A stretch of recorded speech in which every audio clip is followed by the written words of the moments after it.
यहाँ पर उपस्थित मेरे परिवार के समस्त शिष्यगणों को, मेरे परिवारजनों को, मेरे स्वजनों को ओम नमः शिवाय। बहुत सुंदर। इस सभागृह में मध्य प्रदेश, राजस्थान, हरियाणा, उत्तर प्रदेश, महाराष्ट्र, छत्तीसगढ़, उड़ीसा और दिल्ली और आसपास के क्षेत्रों से हिंदुत्व अभियान परिवार के जो चुनिंदा साधकगण आज आमंत्रित हुए हैं, उन सबको हमारा हृदय से आशीर्वाद और ओम नमः शिवाय। जैसा कि आप जानते हैं कि आज का ये प्रवचन, आज का ये उद्बोधन कोई साधारण प्रवचन नहीं है, कोई साधारण उद्बोधन नहीं है। वर्ष में एक बार हिंदुत्व अभियान परिवार के सदस्य गण, साधक गण एक साथ एकत्रित होते हैं और केवल चुनिंदा 100 हिंदुत्व अभियान साधकों को ही आमंत्रित किया जाता है। अगर आप सब यहां आमंत्रित हैं तो यह दर्शाता है कि आप में से प्रत्येक व्यक्ति हिंदुत्व अभियान का एक नेतृत्व संपन्न, जागृत, समर्पित साधक है, शिष्य है।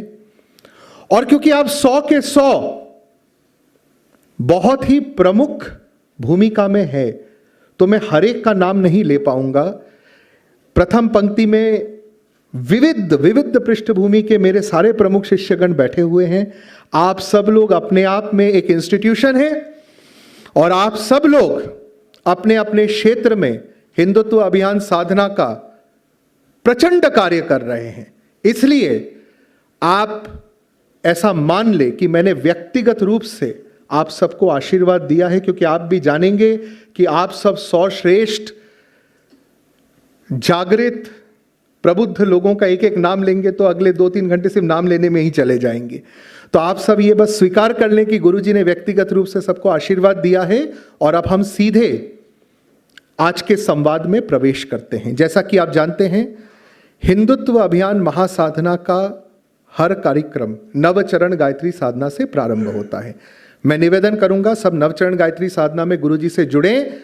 आप सब लोग रीढ़ की हड्डी सीधी कर लें, एकदम सतर्क सजग होकर बैठ जाएं।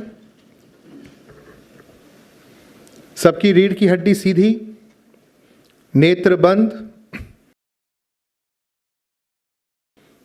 अगले 2 घंटे मेरा निवेदन है हम सब गुरु जी की चेतना से एकात्म हो जाए। 2 घंटे के लिए हम गुरु जी से एकात्म हो, ये सबसे बड़ी सिद्धि है और ये सबसे बड़ी उपलब्धि है। 2 घंटे के लिए अपना मोबाइल स्विच ऑफ कर दें और अपने आप को हर चीज से काट दीजिए। आपके पास वाला क्या कर रहा है, आपके पड़ोस में कौन क्या बात कर रहा है, किसी चीज से आपको विचलित नहीं होना है। पूरा समय हम गुरुदेव के प्रति एकाग्रचित हों, हम गुरुदेव के साथ एकात्म हो। हमारा फोकस इस पे रहना चाहिए। आइए इस भाव से हम नवचरण गायत्री साधना में प्रारंभ करें। सबकी रीढ़ की हड्डी सीधी, नेत्र बंद। केवल और केवल गुरु जी के श्रीमुख से मंत्रोच्चार से एकात्म। अब हम नवचरण गायत्री महासाधना प्रारंभ कर रहे हैं। नेत्र बंद, रीढ़ की हड्डी सीधी, शुरू। मेरे साथ गहरी सांस लीजिए और मन के सारे विचारों को नकारते हुए धीरे धीरे सांस छोड़िए, एकदम निर्विचार हो जाइए। शुरू। मेरे साथ गहरी सांस लीजिए और अपने भीतर का स्वार्थ, स्वनिर्मित आत्मघाती भय और मैंपन त्यागते हुए धीरे धीरे सांस छोड़ दीजिए। शुरू।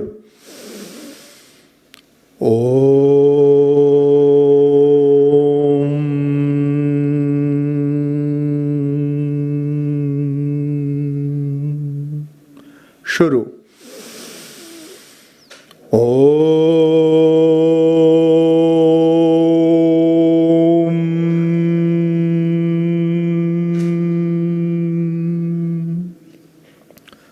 शुरू।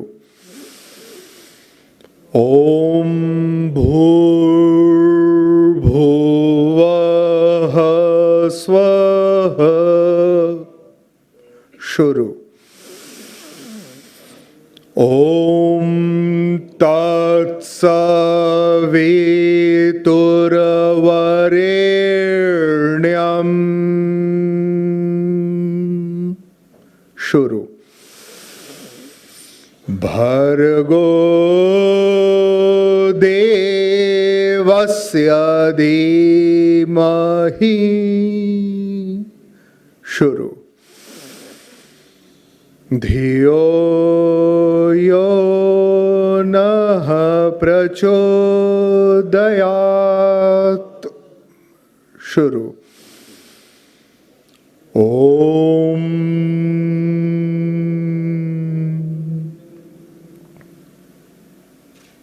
थोड़ी देर इस ऊर्जा को धारण करें, एकदम सतर्क हो जाएं, अपने को ऊर्जावान बना लें, फोकस्ड हो जाएं। दोनों हाथ आपस में रगड़िए, नेत्रों पे रखिए और उसके बाद जो आप नेत्र खोलेंगे तो अगले 2 घंटे केवल पूरा एकाग्रता, पूरी फोकस केवल और केवल गुरु जी के प्रति रहे। कोई गलती से भी अपने मोबाइल की तरफ ना देखे, कोई गलती से भी आपस में बात ना करे, किसी भी चीज से विचलित ना हो। अगले 2 घंटे केवल एकाग्रचित होकर हमें गुरुदेव को आत्मसात करना है। एक बार मेरे साथ, आप सब लोग मेरे नरसिंह हैं, आप लोग हिंदुत्व अभियान के वाघ हैं, शेर हैं। हिंदुत्व अभियान केवल शेरों को जन्म देता है। अपनी पूरी ऊर्जा को अभिव्यक्त करते हुए मेरे साथ बोले, भारत माता की, भारत माता की जय। जय श्री राम, जय जय श्री राम। इस ऊर्जा को बनाए रखिएगा। आज हम नव भारत निर्माण महासाधना पर संवाद करने, संकल्पित होने एकत्रित हुए हैं। आइए पहले हम समझें कि नव भारत निर्माण कैसे होगा। मैं आज आपसे कुछ प्रश्न पूछूंगा। पूरे प्रवचन प्रश्नोत्तर शैली में ही होगा और मुझे एक एक व्यक्ति से उत्तर चाहिए। मुझे एक बात का उत्तर दीजिए, क्या कभी कोई कमजोर बेटा अपनी मां की रक्षा कर सकता है? जोर से कर सकता है? क्या कोई कमजोर समाज एक महान राष्ट्र का निर्माण कर सकता है? तो अगर हमें नव भारत का निर्माण करना है तो सबसे पहले सशक्त बनना होगा। क्या बनना होगा? तो आज का प्रवचन होगा सशक्तिकरण पर।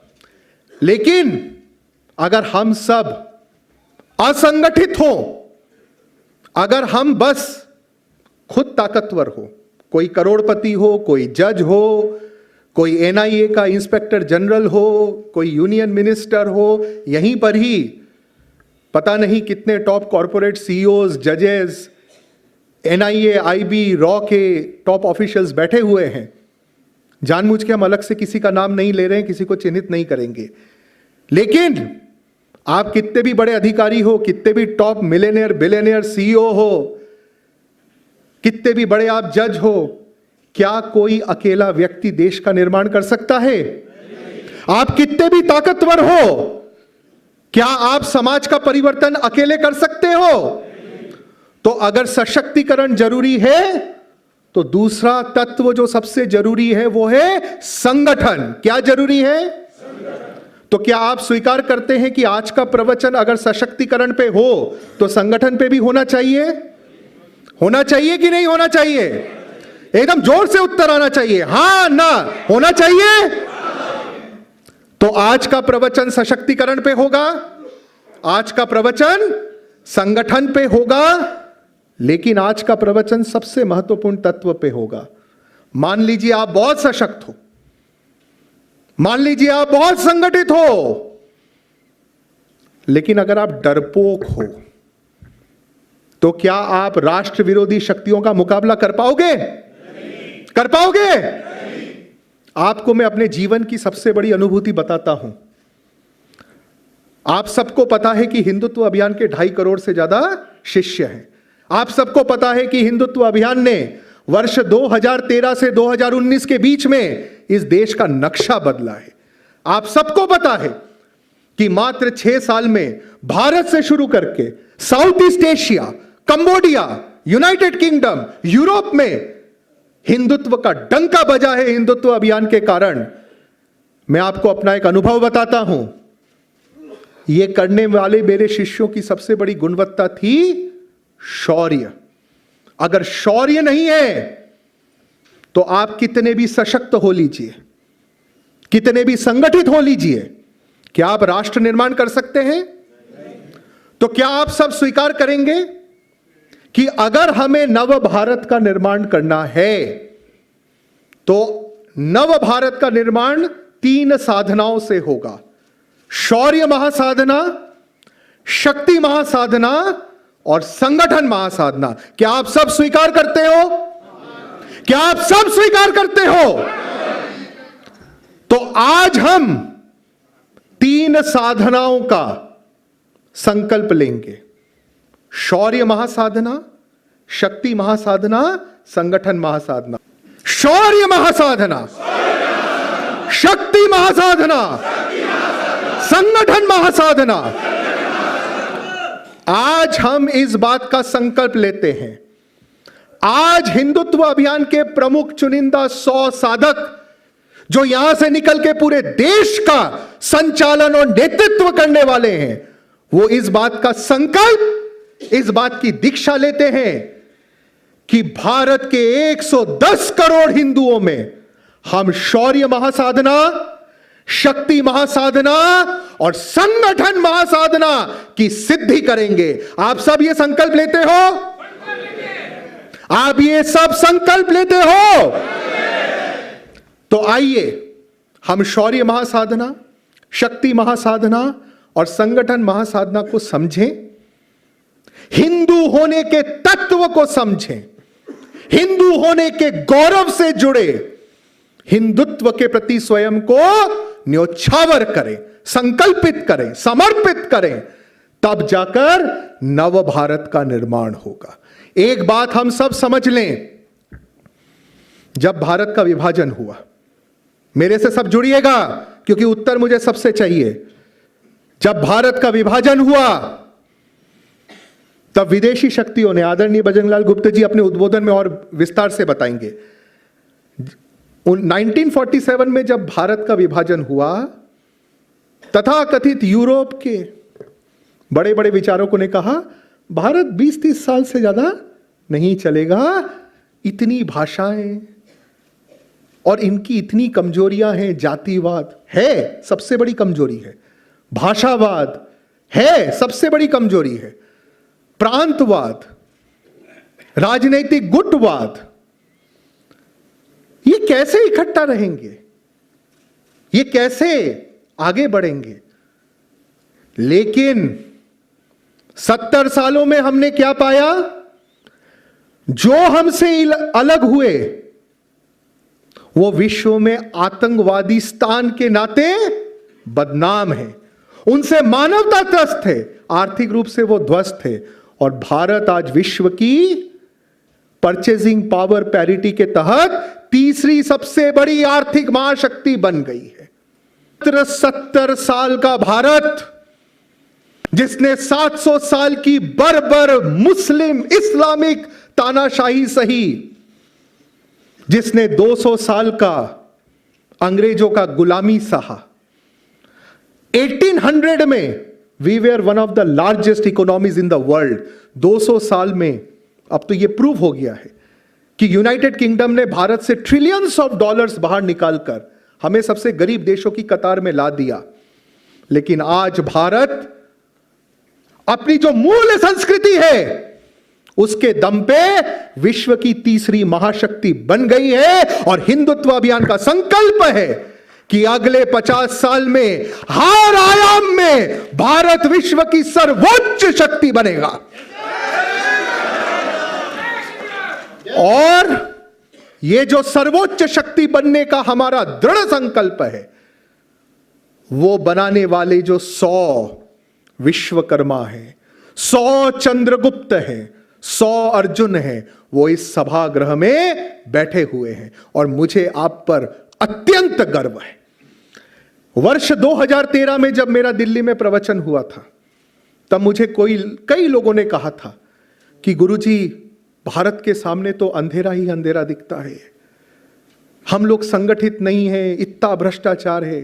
तब इसी मंच से, यहीं से मैंने कहा था कि अंधेरा एक परीक्षा है, पर भारत की जो मूल संस्कृति है, मूल आत्मा है हिंदुत्व, उस पर दृढ़ विश्वास रखना। आप सब कोई बोला था कि नहीं बोला था? बोला था कि नहीं बोला था? 2013 में मैंने बोला था कि हिंदुत्व में स्थित रहो, अंधेरा तो छटेगा ही, हम विश्व के सूर्य बनेंगे। ये 6 साल में बनते दिख रहे हैं कि नहीं दिख रहे? दिख रहे हैं कि नहीं दिख रहे? और जो राष्ट्र विरोधी, मानवता विरोधी शक्तियां हैं, अब उनको दिक्कत होना तो तय है। हम विश्व सूर्य बन रहे हैं। पिछले 6 महीने में इस मंच से मैं भारत के 140 करोड़ भारतीयों का अभिनंदन करूंगा। भारत सरकार का, हमारी सुप्रीम कोर्ट का, हमारे संविधान का, हमारी जुडिशरी का मैं अभिनंदन करूंगा। मात्र 6 महीने में जम्मू कश्मीर भारत से एकात्म हुआ कि नहीं हुआ? इसका गर्व है कि नहीं है? है तो जोर से जय श्री राम बोलो एक बार और। उसके बाद भारत पर जो कलंक था, धारा 370 35 से हटा। जम्मू कश्मीर हमारी मातृभूमि से एकात्म हुआ। उसके बाद एक अमानवीय कानून, अमानवीय परंपरा ट्रिपल तलाक की, वो क्रिमिनलाइज हुई। मातृ शक्तियों को हिंदू संस्कृति के अनुरूप सम्मान मिला हर वर्ग में। उसके पश्चात हम सुप्रीम कोर्ट को धन्यवाद देते हैं। भारत का स्वाभिमान, हम सबका स्वाभिमान, हम सबके अस्तित्व का, हम सबके शौर्य का, हम सबके विश्व गुरु होने का जो प्रतीक है, सनातन प्रतीक, अयोध्या में राम जन्मभूमि मंदिर, उसका भव्य अभिव्यक्तिकरण होना अब तय है। इस पर हमें गर्व है, गर्व है।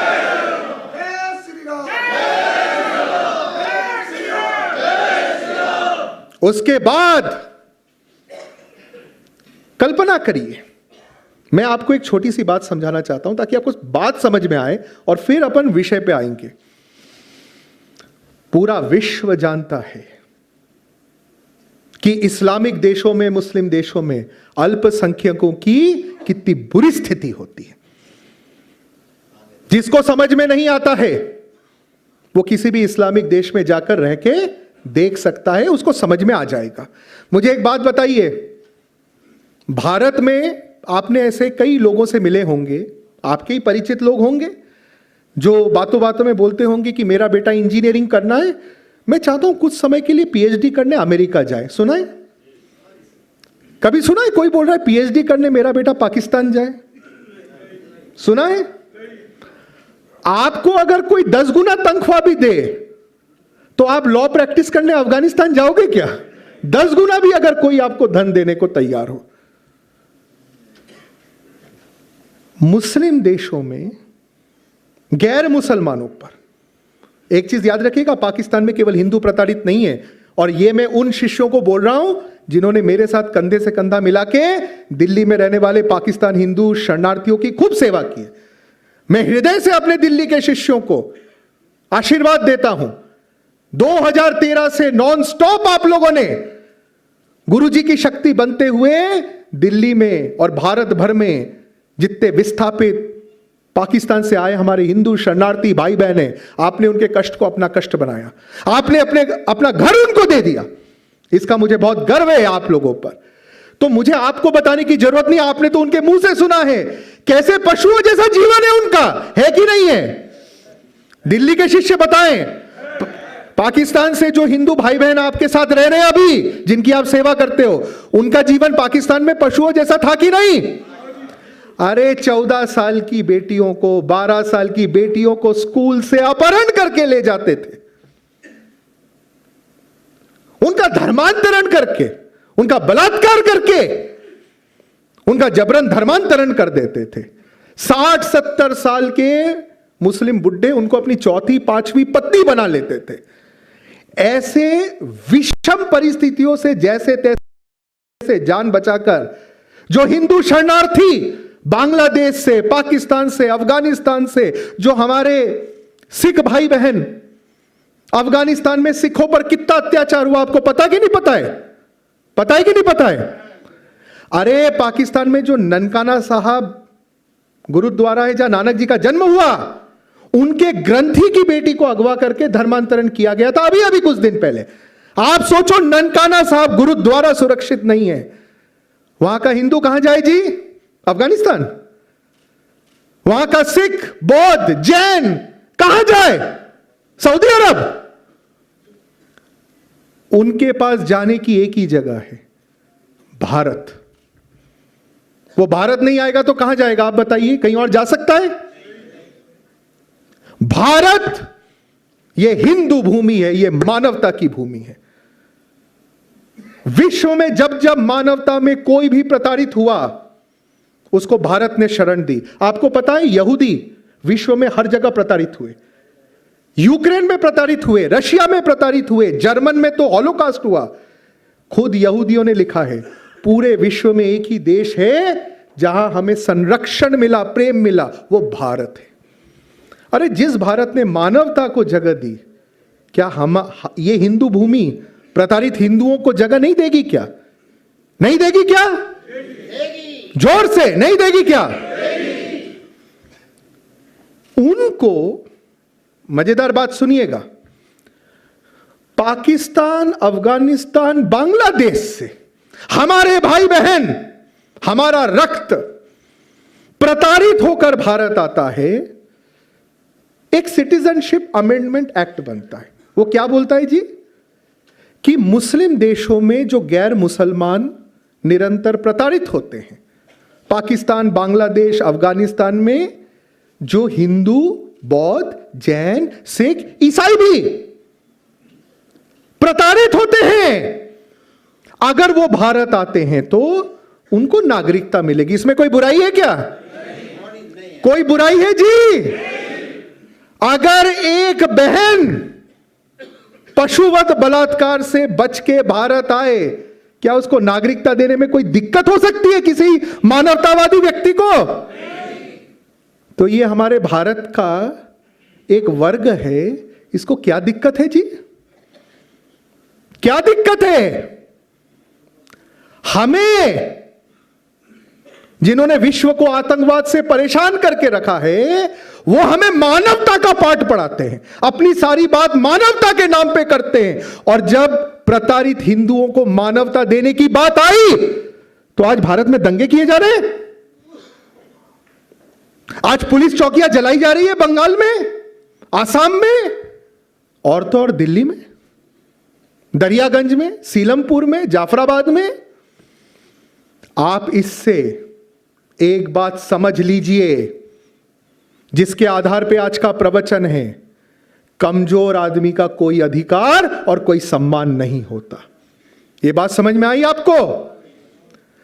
एक बार मेरे साथ दोहराइएगा, और मैं सबके कंठ से आवाज चाहता हूं, मेरे साथ दोहराइएगा। कमजोर व्यक्ति का कभी कोई सम्मान नहीं करता और उसका कोई अधिकार भी नहीं होता है। इसको समझिएगा। हिंदुत्व अभियान किसी के मनोरंजन के लिए नहीं है। हिंदुत्व अभियान के जितने प्रमुख शिष्य हैं, मुझे गर्व है, वो सब अपने अपने प्रोफेशंस, अपने अपने क्षेत्र के टॉप के लोग हैं। भारत के जितने टॉप कॉर्पोरेट्स हैं, सीईओज हैं, जजेस हैं, आईएएस आईपीएस अधिकारी, ये सब यहीं बैठे हुए हैं। जो एनआईए आईबी रॉ को लीड करते हैं, यहीं बैठे हुए हैं। हिंदुत्व अभियान को किसी से कुछ नहीं चाहिए, हमें किसी से कुछ नहीं चाहिए, और इसलिए हम राष्ट्र हित में खुल के बात कर सकते हैं। मेरी बात ध्यान से समझ लीजिए। अगर हिंदू समाज संगठित हुआ और अगर हिंदू समाज सशक्त हुआ तो ही हिंदू समाज की रक्षा है और तो ही भारत की रक्षा है। अन्यथा बाहर से आके आपकी रक्षा कोई नहीं करने वाला। करेगा क्या? और हमें जरूरत है क्या? अरे हम वो है जो विश्व को रक्षा दे, हम वो है जो विश्व को समृद्धि दे, हम वो है जो विश्व को आध्यात्म दे। हमें किसी से क्या रक्षा चाहिए जी? हमें किसी से कुछ नहीं चाहिए, हमें अपनों से चाहिए। और हमें अपनों से क्या चाहिए? शौर्य महासाधना, शक्ति महासाधना, संगठन महासाधना। तो क्या आप वचन देते हैं कि आप सब करेंगे? तो आपको आज मुझसे 3 चीजें समझनी है, ध्यान से सुनना। हिंदू कौन है? हिंदू होने की मूल परिभाषा। पहली चीज क्या समझेंगे? जोर से। हिंदू होने की मूल परिभाषा अर्थात हिंदू कौन है?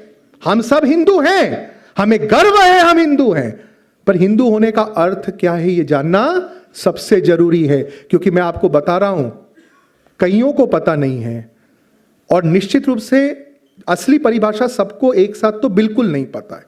इसलिए अगर हम सबको हिंदू होने के नाते संगठित होना है, अगर हमको हिंदू होने के नाते एक होना है, अगर हमको हिंदू होने के नाते एक महान हिंदू राष्ट्र का निर्माण करना है, तो पहले हमको एक कंसेंसस तो बनाना पड़ेगा ना कि हिंदू होने की मूल परिभाषा है क्या, हिंदू होने का अर्थ क्या है, ताकि ये जो मुसलमान आक्रमणकर्ताओं, ईसाई धर्मांतरण करने वाले जो इवेंजलिस्ट है, उन्होंने जो हमें भटकाया है जाति के नाम पे, भाषा के नाम पे, प्रांत के नाम पे, राजनीतिक गुटवाद के नाम पे, उससे हम सब बाहर निकल सके। निकलना है कि नहीं निकलना है जी?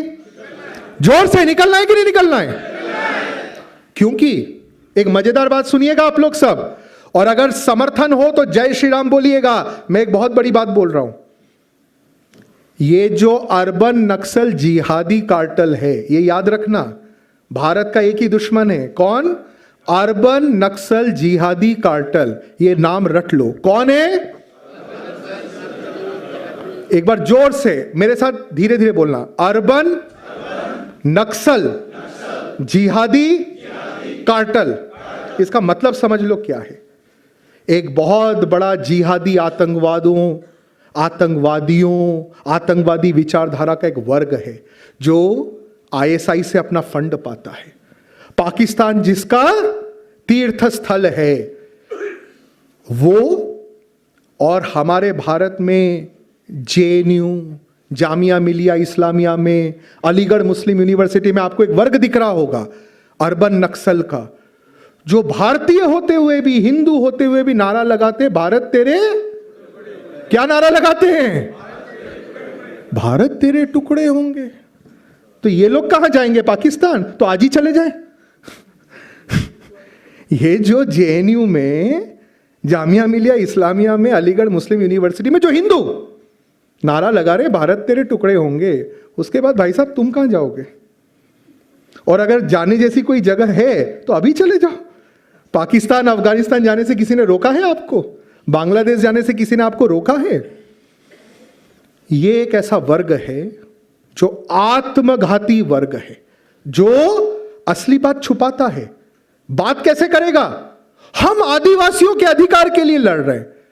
अगर आदिवासियों के अधिकार के लिए कोई लड़ रहा है, आपका हिंदुत्व अभियान लड़ रहा है। आप जाइए मध्य प्रदेश में मंडला में, आप जाइए महाराष्ट्र में रायगढ़ में, बड़े बड़े हिंदुत्व अभियान साधकों ने अपनी आईआईटी की डिग्री छोड़ दी, मल्टीनेशनल कंपनी की नौकरियां छोड़ दी, आईएएस में एडमिशन हो गया, एडमिशन लेटर फाड़ के फेंक दिया। ये लोग चले गए रायगढ़, ये लोग चले गए मंडला, अपना जीवन खपा दिया, और 1 साल में, 2 साल में आज आप देखिए रायगढ़ में कितने यंग ट्राइबल एंटरप्रेन्योर्स हिंदुत्व अभियान ने विकसित कर दिया। ये होता है आदिवासी सशक्तिकरण। भारत तेरे टुकड़े होंगे, इससे कोई आदिवासी सशक्त होगा क्या?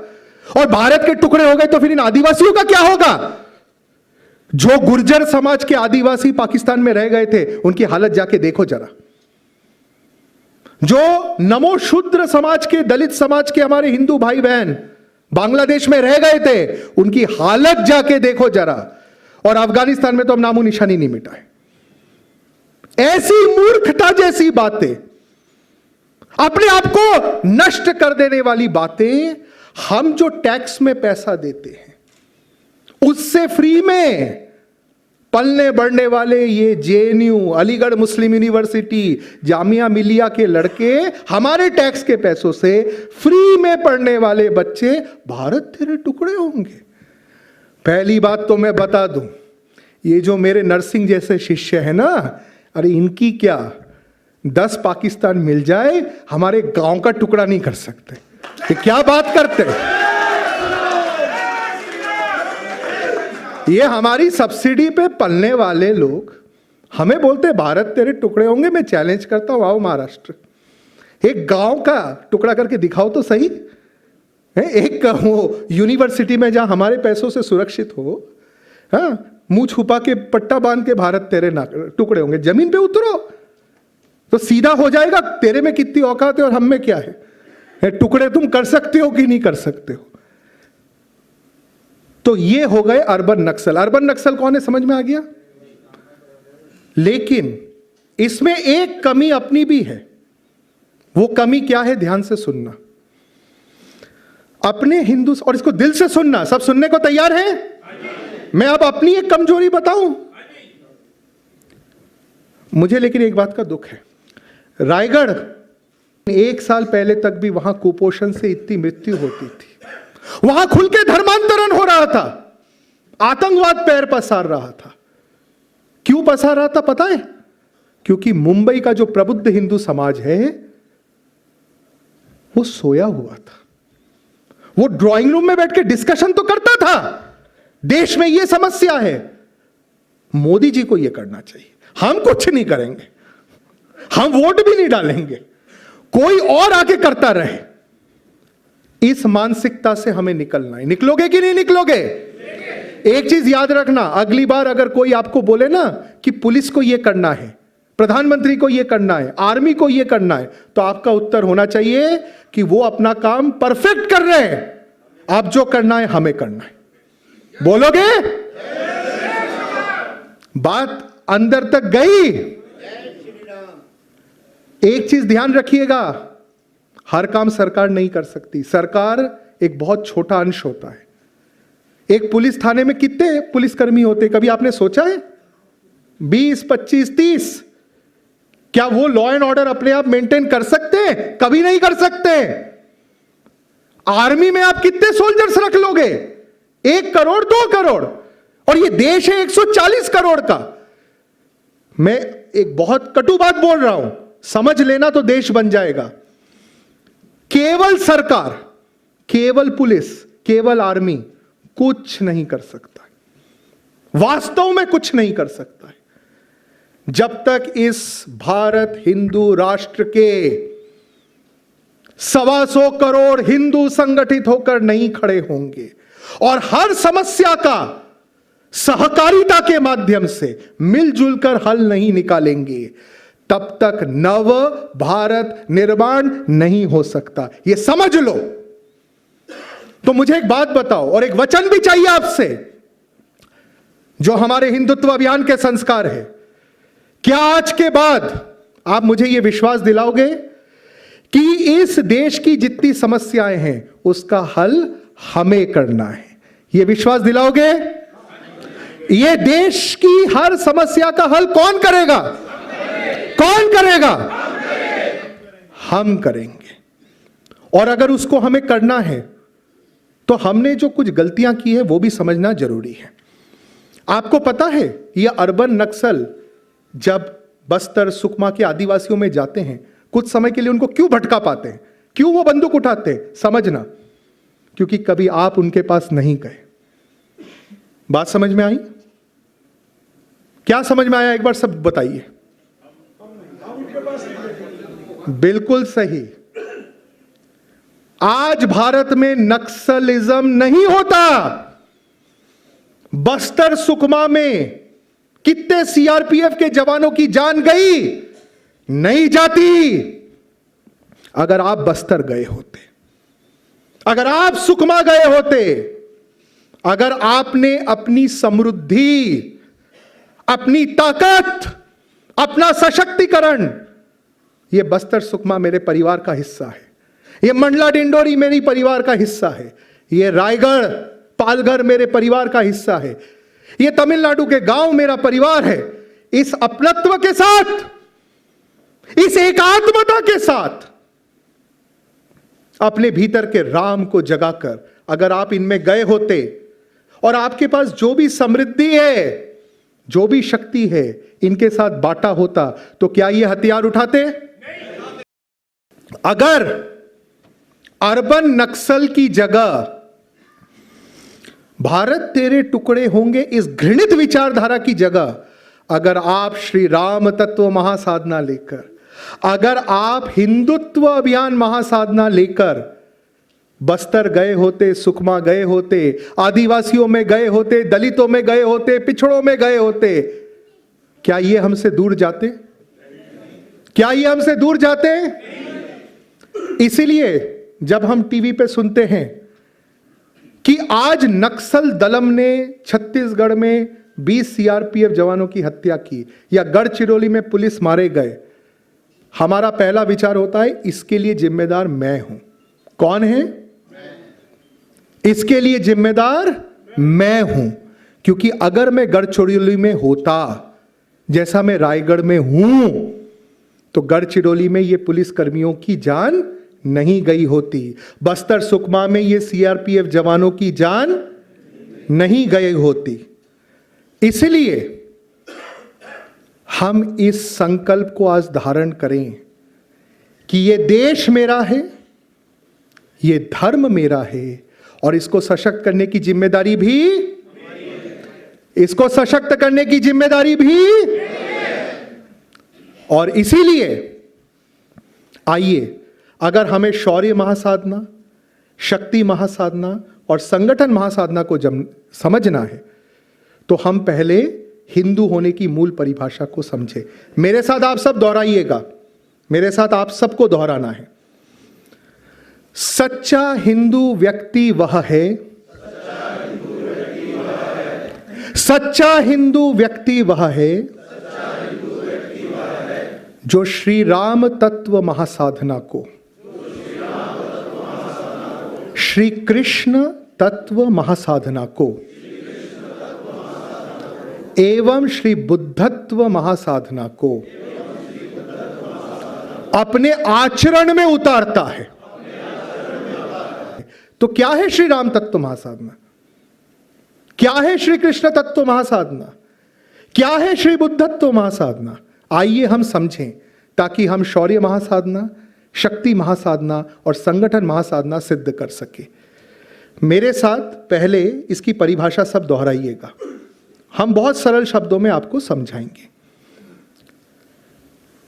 श्री राम तत्व महासाधना क्या है, पहले हम समझ लेते हैं। स्वयं को सशक्त बनाना ताकि हम दूसरों को सशक्त बना सके, श्री राम तत्व महासाधना है। बहुत सरल शब्दों में एक बार मेरे साथ सब दोहराइए। स्वयं को सशक्त बनाना ताकि हम हिंदू समाज को सशक्त बना सके, श्री राम तत्व महासाधना है। अब गर्जना के साथ, स्वयं को सशक्त बनाना ताकि हम संपूर्ण हिंदू समाज को सशक्त बना सके, श्री राम तत्व महासाधना है। इसको आइए हम थोड़ा और गहरे में समझें। मुझे इस प्रश्न का उत्तर सब लोग दीजिएगा।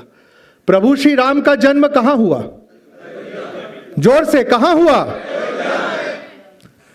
प्रभु श्री राम किसके पुत्र थे? तो ये तो आप सब जानते हैं कि प्रभु श्री राम का जन्म अयोध्या में हुआ और वो महाराजा दशरथ के पुत्र थे। अर्थात वो एक प्रबुद्ध वर्ग के व्यक्ति थे कि नहीं थे? थे। अब आपने अपने आसपास का भी प्रबुद्ध वर्ग देखा है। मुंबई दिल्ली में ही आप लोग रहते हैं, आपने देखा है जैसे ही थोड़ा सा पैसा आता है, थोड़ी सी यश आती है, मीडिया जगत में विशेषकर, हम लोग क्या देखते हैं? व्यक्ति अपने आप में खो जाता है, अपने बाउंड्री वॉल में कैद हो जाता है। देखा है कि नहीं देखा है? आप सब लोगों ने देखा है? अब जरा अपना जीवन प्रभु श्री राम का जीवन मिला के देखिए। सबसे पहले प्रभु श्री राम ने स्वयं को सशक्त बनाने के लिए, क्या बनाने के लिए? प्रभु श्री राम ने स्वयं को सशक्त बनाने के लिए कोई भी चीज टेकन फॉर ग्रांटेड नहीं लिया, वो गंभीर थे। उन्होंने महर्षि वशिष्ठ जी से शिक्षा, ज्ञान, विज्ञान की दीक्षा ली। वो अर्थशास्त्र में निपुण बने, वो मिलिट्री साइंसेस में निपुण बने, वो साइंस, टेक्नोलॉजी, इनोवेशन, एंटरप्रेन्योरशिप में निपुण बने। क्योंकि एक चीज याद रखिएगा, सिर्फ नारे लगाने से, ऊर्जावान बनने से देश का विकास नहीं हो सकता। आज अपने देश की जनसंख्या लगभग 140 करोड़ है कि नहीं है? है। इसमें युवा 65 से 70% है कि नहीं है? ये तो आप सब मानोगे, कम से कम 70-80 करोड़ युवा हैं भारत में, है कि नहीं है? क्या मुझे बताओ, 70-80 करोड़ सरकारी नौकरियां हो सकती हैं? हो सकती हैं कभी भी? 70-80 करोड़ नौकरी सरकारी, अगर आपको कोई बोले कि मैं दूंगा, आप उस पर विश्वास करोगे?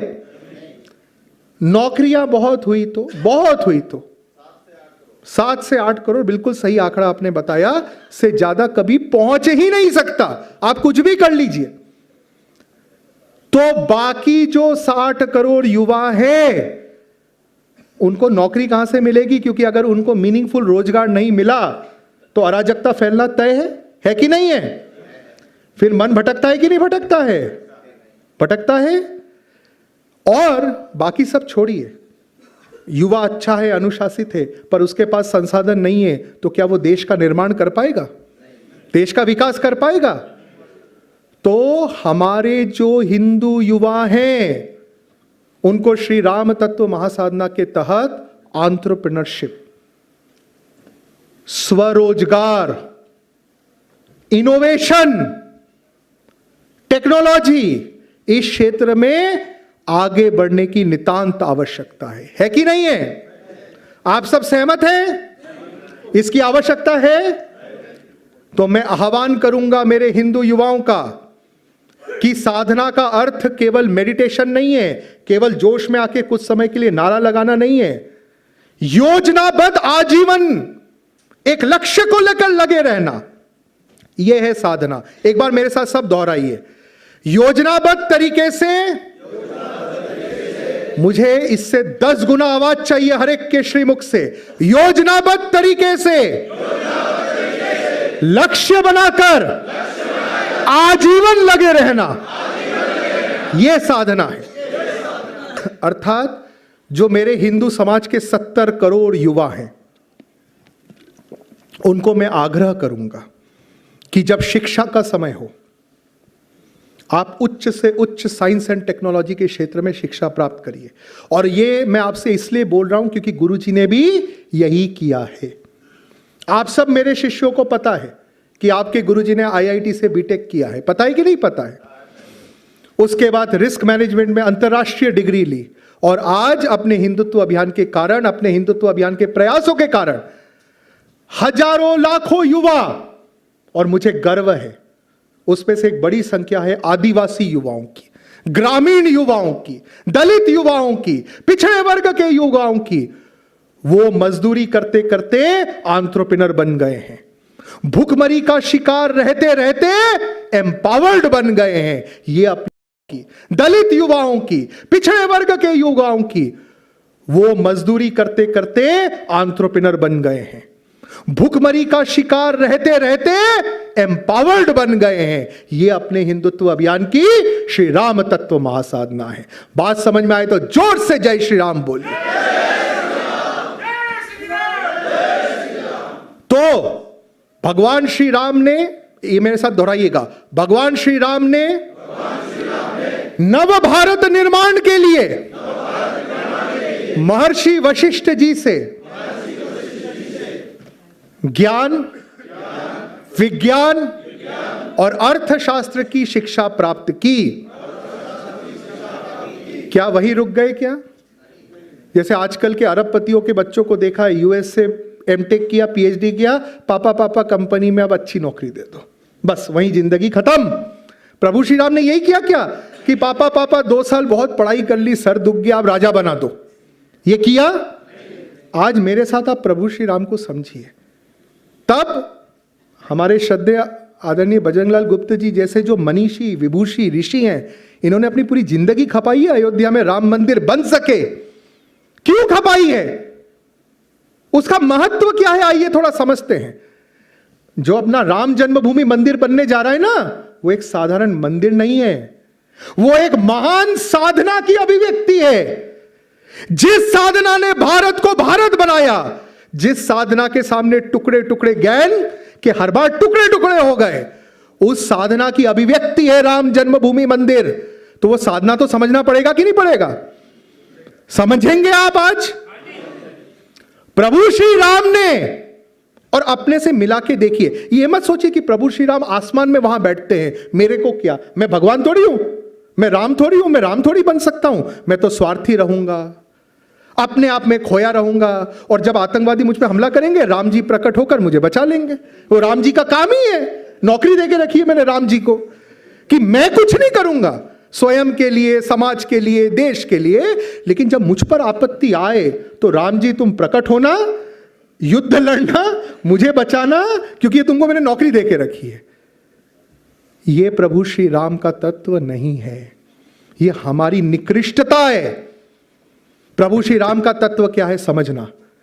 एक राजा का बेटा, एक सम्राट का बेटा बड़े आराम से, ऐशो आराम, कॉम्प्लेसेंसी का जीवन जी सकता था। जी सकता था कि नहीं जी सकता था? जी सकता था। लेकिन उसने समाज के सबसे कठोर शिक्षा प्रणाली, महल छोड़ के आश्रम में रह के खुद को एम्पावर्ड किया। क्या किया? लेकिन उन्होंने एक बात और समझी प्रभु श्री राम ने, जो अंतिम पंक्ति में बैठे मेरे शिष्यगण हैं, वो इसको ध्यान से समझें। प्रभु श्री राम ने एक विषय को बहुत गहरे में समझा। अगर हम सशक्त नहीं हैं, अगर हमारे पास सैन्य शक्ति नहीं है, अगर हमारे पास मिलिट्री पावर नहीं है, तो केवल अगर हमारे धर्म का मूल्य बहुत अच्छा है, हम बड़े मानवतावादी है, हमारे उपनिषदों का ज्ञान बड़ा प्रचंड है, धर्म की अपने आप रक्षा हो सकती है क्या? बिना मिलिट्री पावर के, बिना समाज के मिलिट्रियाइजेशन के, बिना योजनाबद्ध तरीके से हिंदू समाज को संगठित, सशक्त, सशस्त्र और सैन्यकरण किए बिना क्या अपने आप हिंदू धर्म की रक्षा हो जाएगी? क्या अपने आप भारत की रक्षा हो जाएगी? क्या अपने आप नव भारत बन जाएगा? तो अगर यह करना है तो प्रभु श्री राम ने यह व्रत धारण किया कि वो महर्षि विश्वामित्र जी के पास गए। किसके पास गए? किसके पास गए? विश्वामित्र जी के पास गए, और उन्होंने शिक्षा, दीक्षा, ज्ञान, विज्ञान के साथ अस्त्र, शस्त्र और स्ट्रैटेजिक प्रिपेयर्डनेस का ज्ञान प्राप्त किया। किस किस का ज्ञान प्राप्त किया? अब आपको बोलना है। पहला, जोर से सबको बोलना है। पहला अस्त्र, दूसरा शस्त्र, तीसरा स्ट्रैटेजिक प्रिपेयर्डनेस। अब गुरुजी ये क्या होता है? अस्त्र सुना था, शस्त्र सुना था, और आप बोल रहे हैं स्ट्रैटेजिक प्रिपेयर्डनेस। मैं बताता हूं क्या है स्ट्रैटेजिक प्रिपेयर्डनेस। अपने भारत का, अपने 125 करोड़ हिंदू समाज का सबसे बड़ा दुर्भाग्य है कि पहली बात तो 90% को यह पता ही नहीं होता कि हमारे हित में क्या है और हमारे अहित में क्या है। हिंदू धर्म का हित क्या है यह जानना है स्ट्रैटेजिक प्रिपेयर्डनेस। स्ट्रैटेजिक प्रिपेयर्डनेस क्या है? मेरे साथ दोहराना। स्ट्रैटेजिक प्रिपेयर्डनेस है हिंदू धर्म के हित में क्या है और हिंदू धर्म के अहित में क्या है, यह जानना। अब दोहराना नहीं है, बस समझना। नहीं तो हम तो ऐसे खोए हुए हैं कि आप लोग टैक्स देते हो, समझना इस बात को। आप लोग कठोर परिश्रम करते हो, और यहां तो सब प्रबुद्ध वर्ग बैठा हुआ है, 30% टैक्स देते हो। टैक्स देते हो ये सोच के कि इससे देश का विकास होगा, हमारे विश्वविद्यालय बनेंगे। वो टैक्स के पैसे से अलीगढ़ मुस्लिम यूनिवर्सिटी बन जाता है, जामिया मिलिया बन जाता है, जेएनयू बन जाता है, जहां 40 साल के छात्र, कितने वर्ष के? अभी हम देख रहे थे मीडिया में छात्रों की फोटो छपी थी। छात्र, भोले भाले युवा छात्र, एक की उम्र है 40, एक की उम्र है 45 और एक महाशय के तो केश भी नहीं थे 50। हमने कहा वाह भाई वाह, क्या ग्रेजुएट पोस्ट ग्रेजुएट बना रहे हैं हमारे टैक्स पेयर मनी से। और वो लोग प्रदर्शन किस बात का कर रहे हैं? भारत तेरे टुकड़े होंगे। क्या ऐसे विश्वविद्यालय बनाने के लिए टैक्स देंगे हम? मैं आपसे पूछ रहा हूं, क्या आप टैक्स देना चाहोगे ऐसे विश्वविद्यालय बनाने के लिए, ऐसे विश्वविद्यालय चलाने के लिए? तो अगर हमें हमारे टैक्स का पैसा, हमारे देश का संसाधन का उपयोग राष्ट्र निर्माण में करना है, तो हमें प्रभु श्री राम से यह सीखना होगा कि अगर तुमने खुद को तैयार नहीं किया, तुम्हारी रक्षा कोई और नहीं करेगा। तुम अगर सजग नहीं हुए, तुम अगर सतर्क नहीं हुए, तुमने अपने विश्वविद्यालयों की विचारधारा के लिए युद्ध नहीं लड़ा, तो ये अर्बन नक्सल जिहादी उस पे कब्जा करेंगे ही। पाकिस्तान अफगानिस्तान से तुम्हारे विश्वविद्यालय बचाने कोई नहीं आने वाला। आएगा क्या? पाकिस्तान अफगानिस्तान बांग्लादेश से कोई आएगा कि चलो जेएनयू में राष्ट्रवाद पढ़ाते हैं? कोई आएगा क्या? उग्रवाद पढ़ाएंगे, एक जन ने कहा कब्जा करेंगे। हम समझते सब हैं, लेकिन क्योंकि हम लोग सब बटे बटे हैं और भारत में समझने वाले लेकिन बटे हुए करोड़ों करोड़ों करोड़ों लोग हैं। हिंदुत्व अभियान के कारण जब वो एक आ जाते हैं तो नव भारत का निर्माण हो जाता है। तो प्रभु श्री राम ने समझा देश का युद्ध कोई और नहीं लड़ेगा, मुझे लड़ना होगा। इसलिए महर्षि विश्वामित्र जी से उन्होंने अस्त्र शस्त्र स्ट्रैटेजिक प्रिपेयर्डनेस की शिक्षा प्राप्त की। अब स्ट्रैटेजिक प्रिपेयर्डनेस का इतना महत्व क्यों है, आइए हम समझते हैं। प्रभु श्री राम, मेरी बात का ध्यान से मतलब समझिएगा अगर स्ट्रैटेजिक प्रिपेयर्डनेस समझना है। प्रभु श्री राम ज्ञानवान हो गए, शस्त्रवान हो गए, फिर वो अपने आप को भुला भी तो सकते थे ना कि भाई मुझे जो करना है उसके लिए मुझे एक सेना चाहिए, एक राज्य चाहिए, एक इंफ्रास्ट्रक्चर चाहिए। मैं अयोध्या का राजा बन जाता हूं, अपनी सेना के साथ धर्म का प्रचार करूंगा। यह सबसे सेफ और इजी रूट था कि नहीं था? था कि नहीं था? अरे भाई राजा बन के करो जो करना है, तुम्हारे पास सेना है, ब्यूरोक्रेसी है, सिस्टम है। लेकिन प्रभु श्री राम ने समझा, क्या समझा? समझना यह स्ट्रैटेजिक प्रिपेयर्डनेस की परिभाषा है।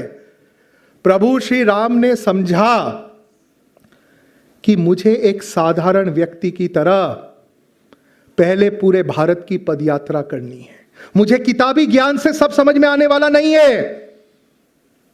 मुझे अयोध्या से श्रीलंका की पदयात्रा करनी पड़ेगी। क्या करनी पड़ेगी?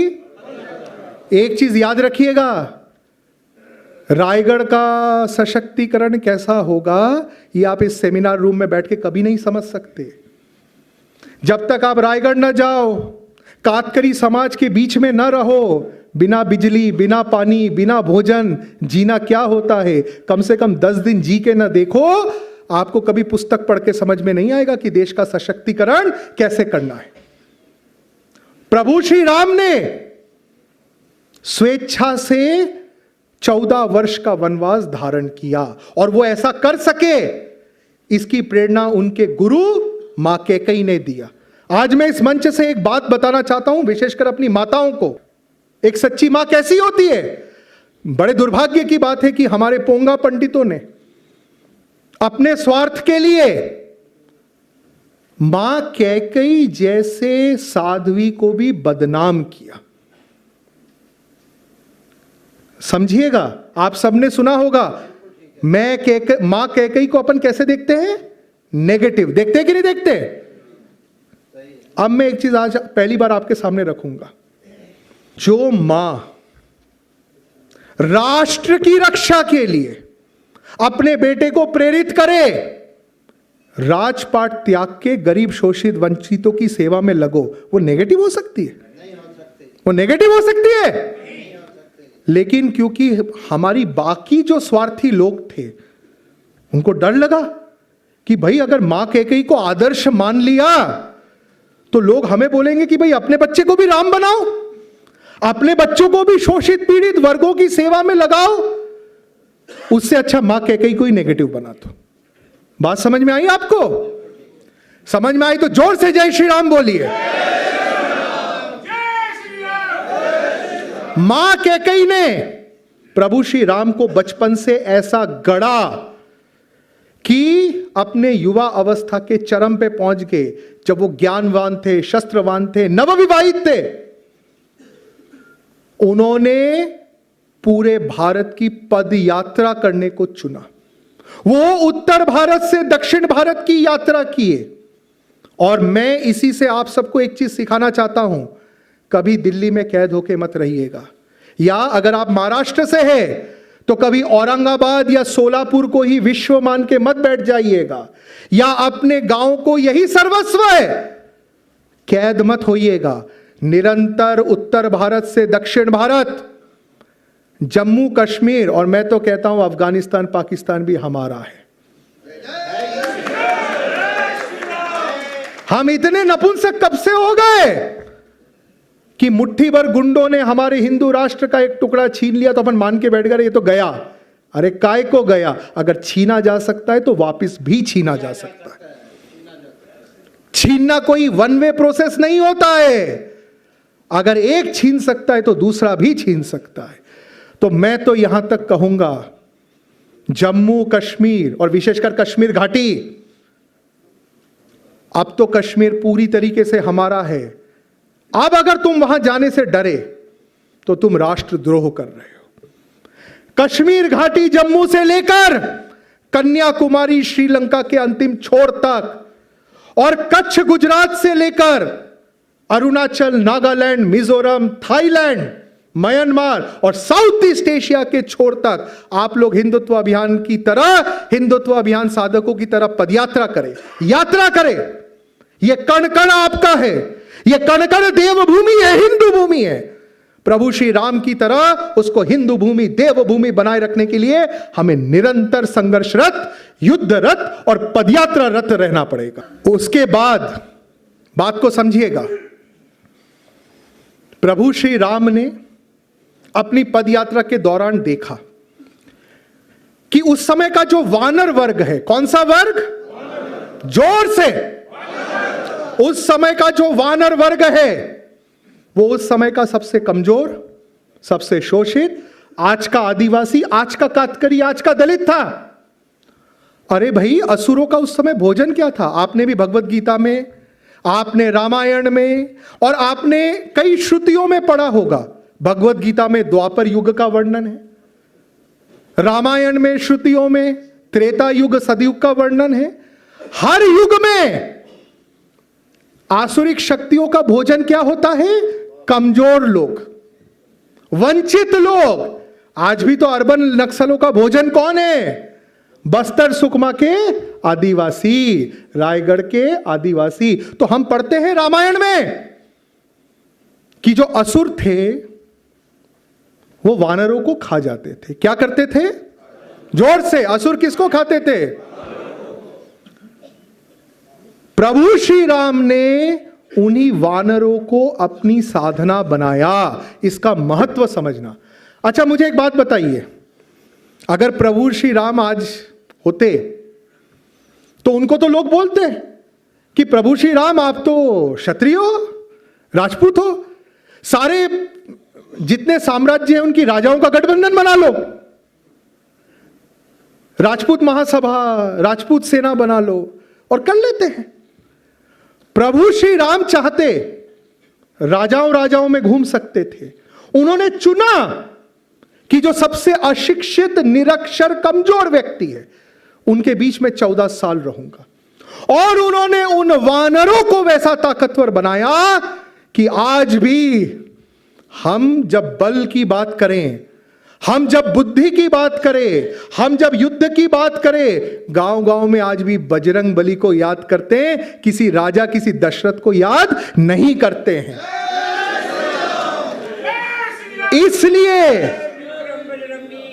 इसलिए राम जन्मभूमि इतनी आवश्यक है, क्योंकि राम जन्मभूमि प्रति प्रतीक है कि हिंदू धर्म अपने समाज के सबसे शोषित व्यक्ति को सबसे ताकतवर बनाता है। आज भी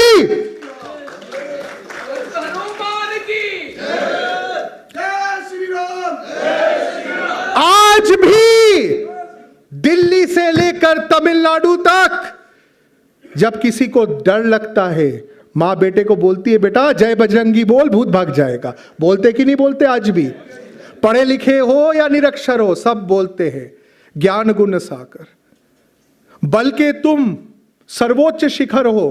कभी सोचा है वो कौन थे? वो एक वानर थे।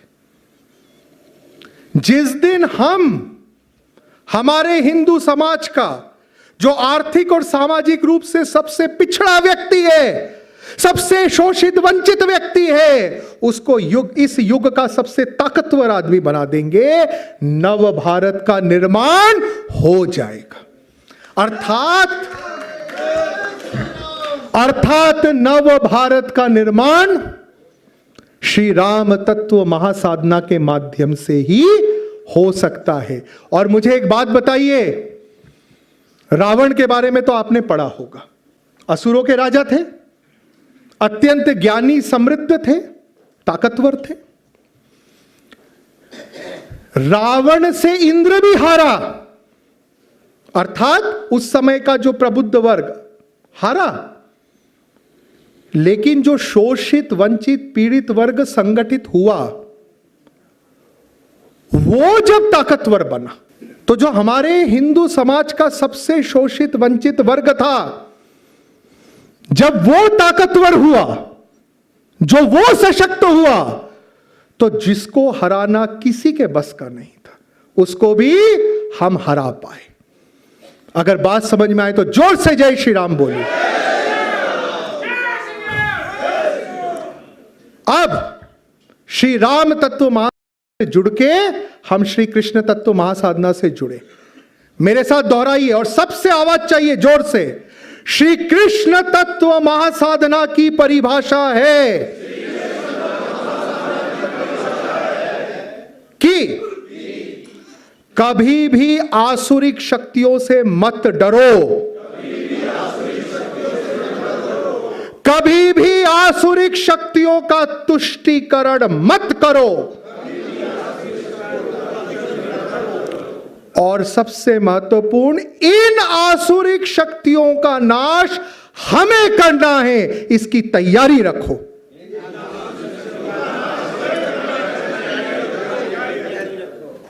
अब दोहराना नहीं है, समझिएगा। भगवान श्री कृष्ण को हम भगवान क्यों कहते हैं? भगवान श्री कृष्ण की इतनी मान्यता क्यों है? क्योंकि उनका पूरा जीवन ही युद्ध में रहा। मुझे एक बात बताइए, क्या प्रभु श्री कृष्ण से ज्यादा युद्ध किसी ने लड़ा है? कभी इतिहास में आपने किसी के विषय में पढ़ा है कि जिसने जीवन में सिर्फ युद्ध ही युद्ध लड़ा हो?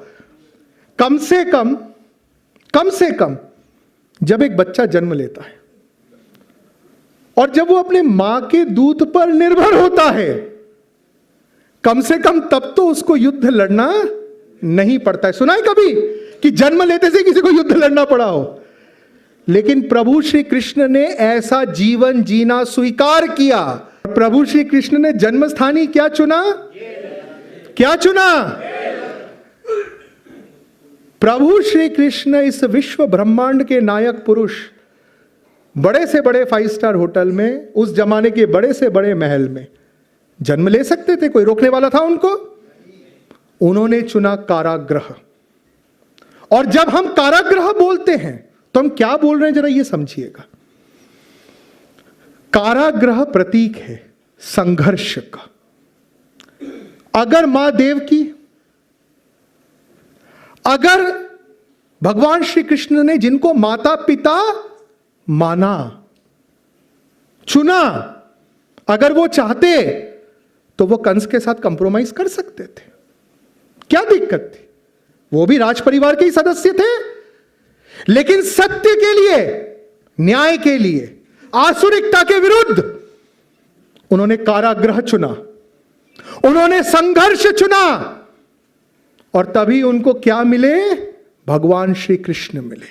तो आप एक बात समझ लीजिए, और अगर बात दिल को एकदम हिला दे तो जोर से जय श्री कृष्ण बोलिएगा। एक बात गहरे में समझिएगा, हर उस व्यक्ति ने जिसने आसुरिकता के सामने घुटना टेकना स्वीकार नहीं किया, हर उस व्यक्ति ने जिसने आसुरिकता का तुष्टीकरण नहीं किया, जिसने कारागृह चुना, जिसने बलिदान चुना महाराणा प्रताप की तरह, लेकिन किसी जिहादी अकबर के सामने सर नहीं झुकाया, केवल और केवल उसी व्यक्ति को प्रभु श्री कृष्ण मिलते हैं।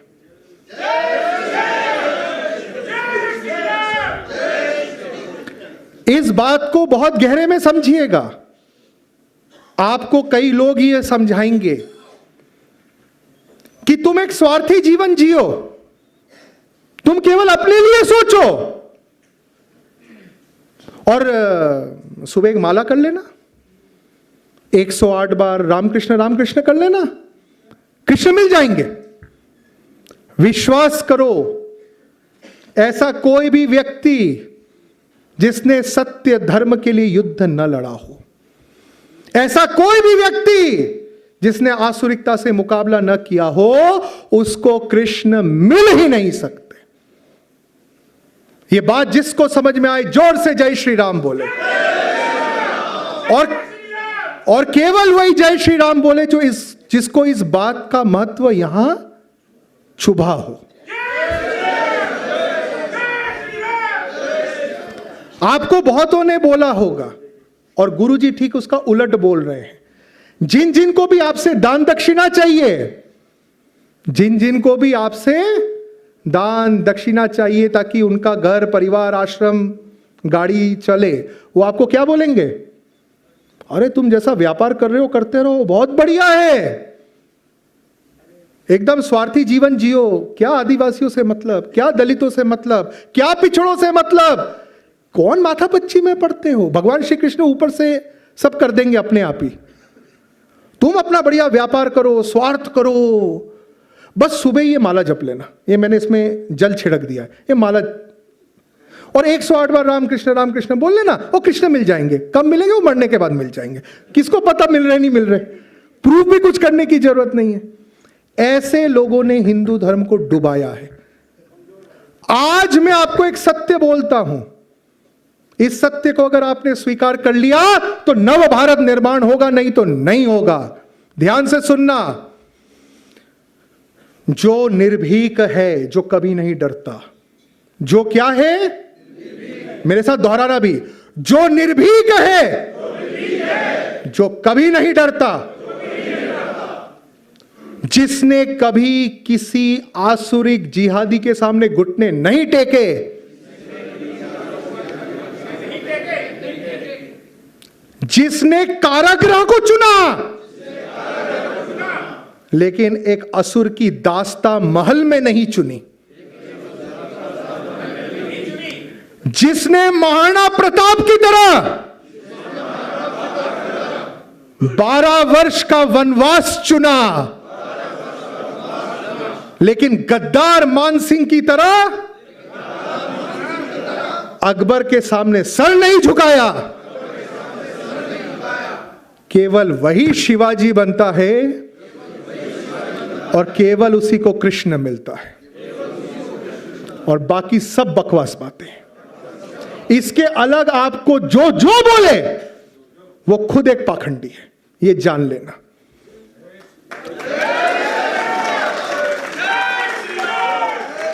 और ये अगर आपने समझ लिया तो आपको पूरा हिंदू धर्म समझ में आ गया, और आपको पूरी भगवत गीता समझ में आ गई। भगवत गीता का जो रहस्य है वो एक श्लोक में निहित है, ध्यान से सुनना और मेरे साथ बाद में दोहराना, पहले सिर्फ सुनो। परित्राणाय साधूनाम, जोर से सब बोल पाएंगे, परित्राणाय साधूनाम विनाशाय च दुष्कृताम धर्म संस्थापनार्थाय संभवामि युगे युगे। इसका असली अर्थ मैं बाद में बताऊंगा। इसका असली अर्थ गुरुजी आपको बाद में बताएंगे। पहले पोंगा पंडितों का अर्थ मैं आपको बताता हूं। हमारे यहां पोंगा पंडित भी बहुत हुए, जिनको आपके दान दक्षिणा से घर चलाना, तब गुरुजी को तो नहीं चाहिए। पोंगा पंडितों की परिभाषा है, पहले कभी तो बहुत साल पहले जो दुष्ट शक्तियां हुई उनको कृष्ण जी ने समाप्त कर दिया है, तुम टेंशन मत करो। अच्छी शक्तियों का हमें संवर्धन करना है। किसको? वो सरकार करेगी।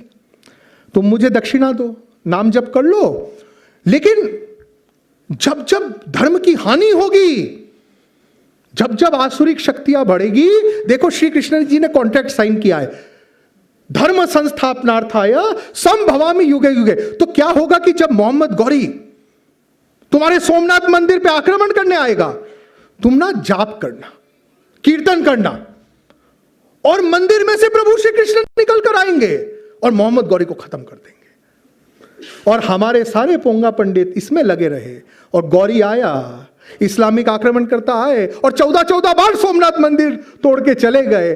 और श्री कृष्ण ने 14 बार आह्वान किया कि कोई एक महाराणा प्रताप, कोई एक शिवाजी तो अपने भीतर से श्री कृष्ण तत्व महासाधना को अभिव्यक्त करे, हम नव भारत का निर्माण कर देंगे। पर हमारे पोंगा पंडितों के कारण हमारा हिंदू समाज शिवाजी बनने की जगह, महाराणा प्रताप बनने की जगह, युद्धरत होने की जगह पाखंडों में फंसा रहा, और 14 बार सोमनाथ मंदिर टूटा। लेकिन फिर बना भी किसके कारण? जब सरदार वल्लभ भाई पटेल ने जवाहरलाल नेहरू की आपत्ति के बावजूद संकल्प लिया कि ये तो बनेगा और मैं बनाऊंगा, तो फिर बन भी गया और कोई रोक नहीं पाया। तो अब मैं आपको श्री कृष्ण तत्व महासाधना का जो तत्व है वो समझाता हूं। ध्यान से सुनना और मेरे साथ दोहराना भी। पहले असली अर्थ सुन लो। सत्य शक्तियों का संवर्धन करना है हमें। इसका मतलब क्या है? हमको आपको मिलके श्रेष्ठ विश्वविद्यालय बनाने हैं। हमने जो पैसा कमाया है उससे बस अपनी गाड़ी, थोड़ा बहुत यूरोप घूम लिया, मस्ती कर ली और मर गए, ये नहीं करना है। हम सब हिंदुओं को थोड़ा थोड़ा सहकारिता करके एक से बढ़कर एक हिंदू विश्वविद्यालय बनाने हैं, एक से बढ़कर एक हिंदू महाविद्यालय बनाने हैं, एक से बढ़कर एक हिंदू विद्यालय बनाने हैं, ताकि हमारे देश का राजनीति का क्षेत्र हो, हमारे देश में अर्थशास्त्रियों का शेष हो, इकोनॉमिस्ट हो, इंजीनियर्स हो, साइंस टेक्नोलॉजी हो, इनोवेशन हो, हमारी इंडियन आर्मी हो, हमारा मिलिट्री टेक्नोलॉजी हो। इसको एक से बढ़कर एक लीडर्स मिले, इसको एक से बढ़कर एक एंटरप्रेन्योर्स मिले, इसको एक से बढ़कर एक टेक्नोक्रेट मिले। मैं अपने युवाओं से पूछना चाहता हूं, क्या ये हमारे लिए शर्म की बात नहीं है? अपन सबके पास मोबाइल है कि नहीं है? है, हां या नहीं? और आजकल के युवा तो मोबाइल में ही लगे रहते हैं दिन रात। अच्छी बात है, सोशल मीडिया के माध्यम से भी हिंदुत्व अभियान साधना बहुत अच्छे से की जानी चाहिए। लेकिन क्या एक भी युवा के हृदय में बात नहीं आती कि हमारे पास सैमसंग मोबाइल हो या एप्पल मोबाइल हो, ये भारत में क्यों नहीं बनता? इसका आविष्कार भारत में क्यों नहीं हुआ? टेलीकम्युनिकेशन इंडस्ट्री हो, आईटी इंडस्ट्री हो, इसके जो वर्ल्ड क्लास प्रोडक्ट्स हैं, मान लीजिए अमेजॉन है, एप्पल है, गूगल है, ये भारतीयों द्वारा आविष्कृत भारतीय कंपनियां क्यों नहीं है? गूगल दिल्ली से क्यों नहीं निकला? अमेजॉन मुंबई से आविष्कृत भारतीय कंपनियां क्यों नहीं है? गूगल दिल्ली से क्यों नहीं निकला? अमेजॉन मुंबई से क्यों नहीं निकला? मैं चाहता हूं हर हिंदुत्व अभियान को लेकर अपने आप को ललकारे। ललकारोगे? ललकारोगे? आने वाले समय के राम और कृष्ण आप बनोगे? भारत की सेना को सशक्त करने वाला सैनिक और जनरल आप बनोगे? विश्व के अगले सबसे बड़े इनोवेशन, सबसे बड़ी कंपनियां भारत से निकले, इसका प्रयास आप करोगे? तो जोर से बोलो जय श्री राम। और ये प्रयास करना ही, और ये योजनाबद्ध प्रयास करना ही श्री कृष्ण तत्व महासाधना है।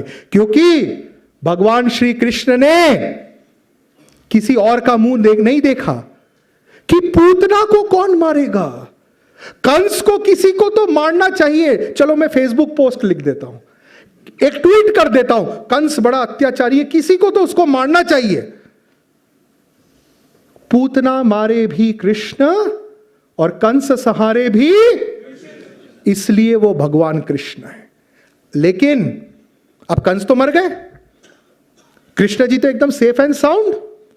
उसके बाद तो उनको रिटायर कर जाना चाहिए था, एक बढ़िया गृहस्थ जिंदगी जीना था।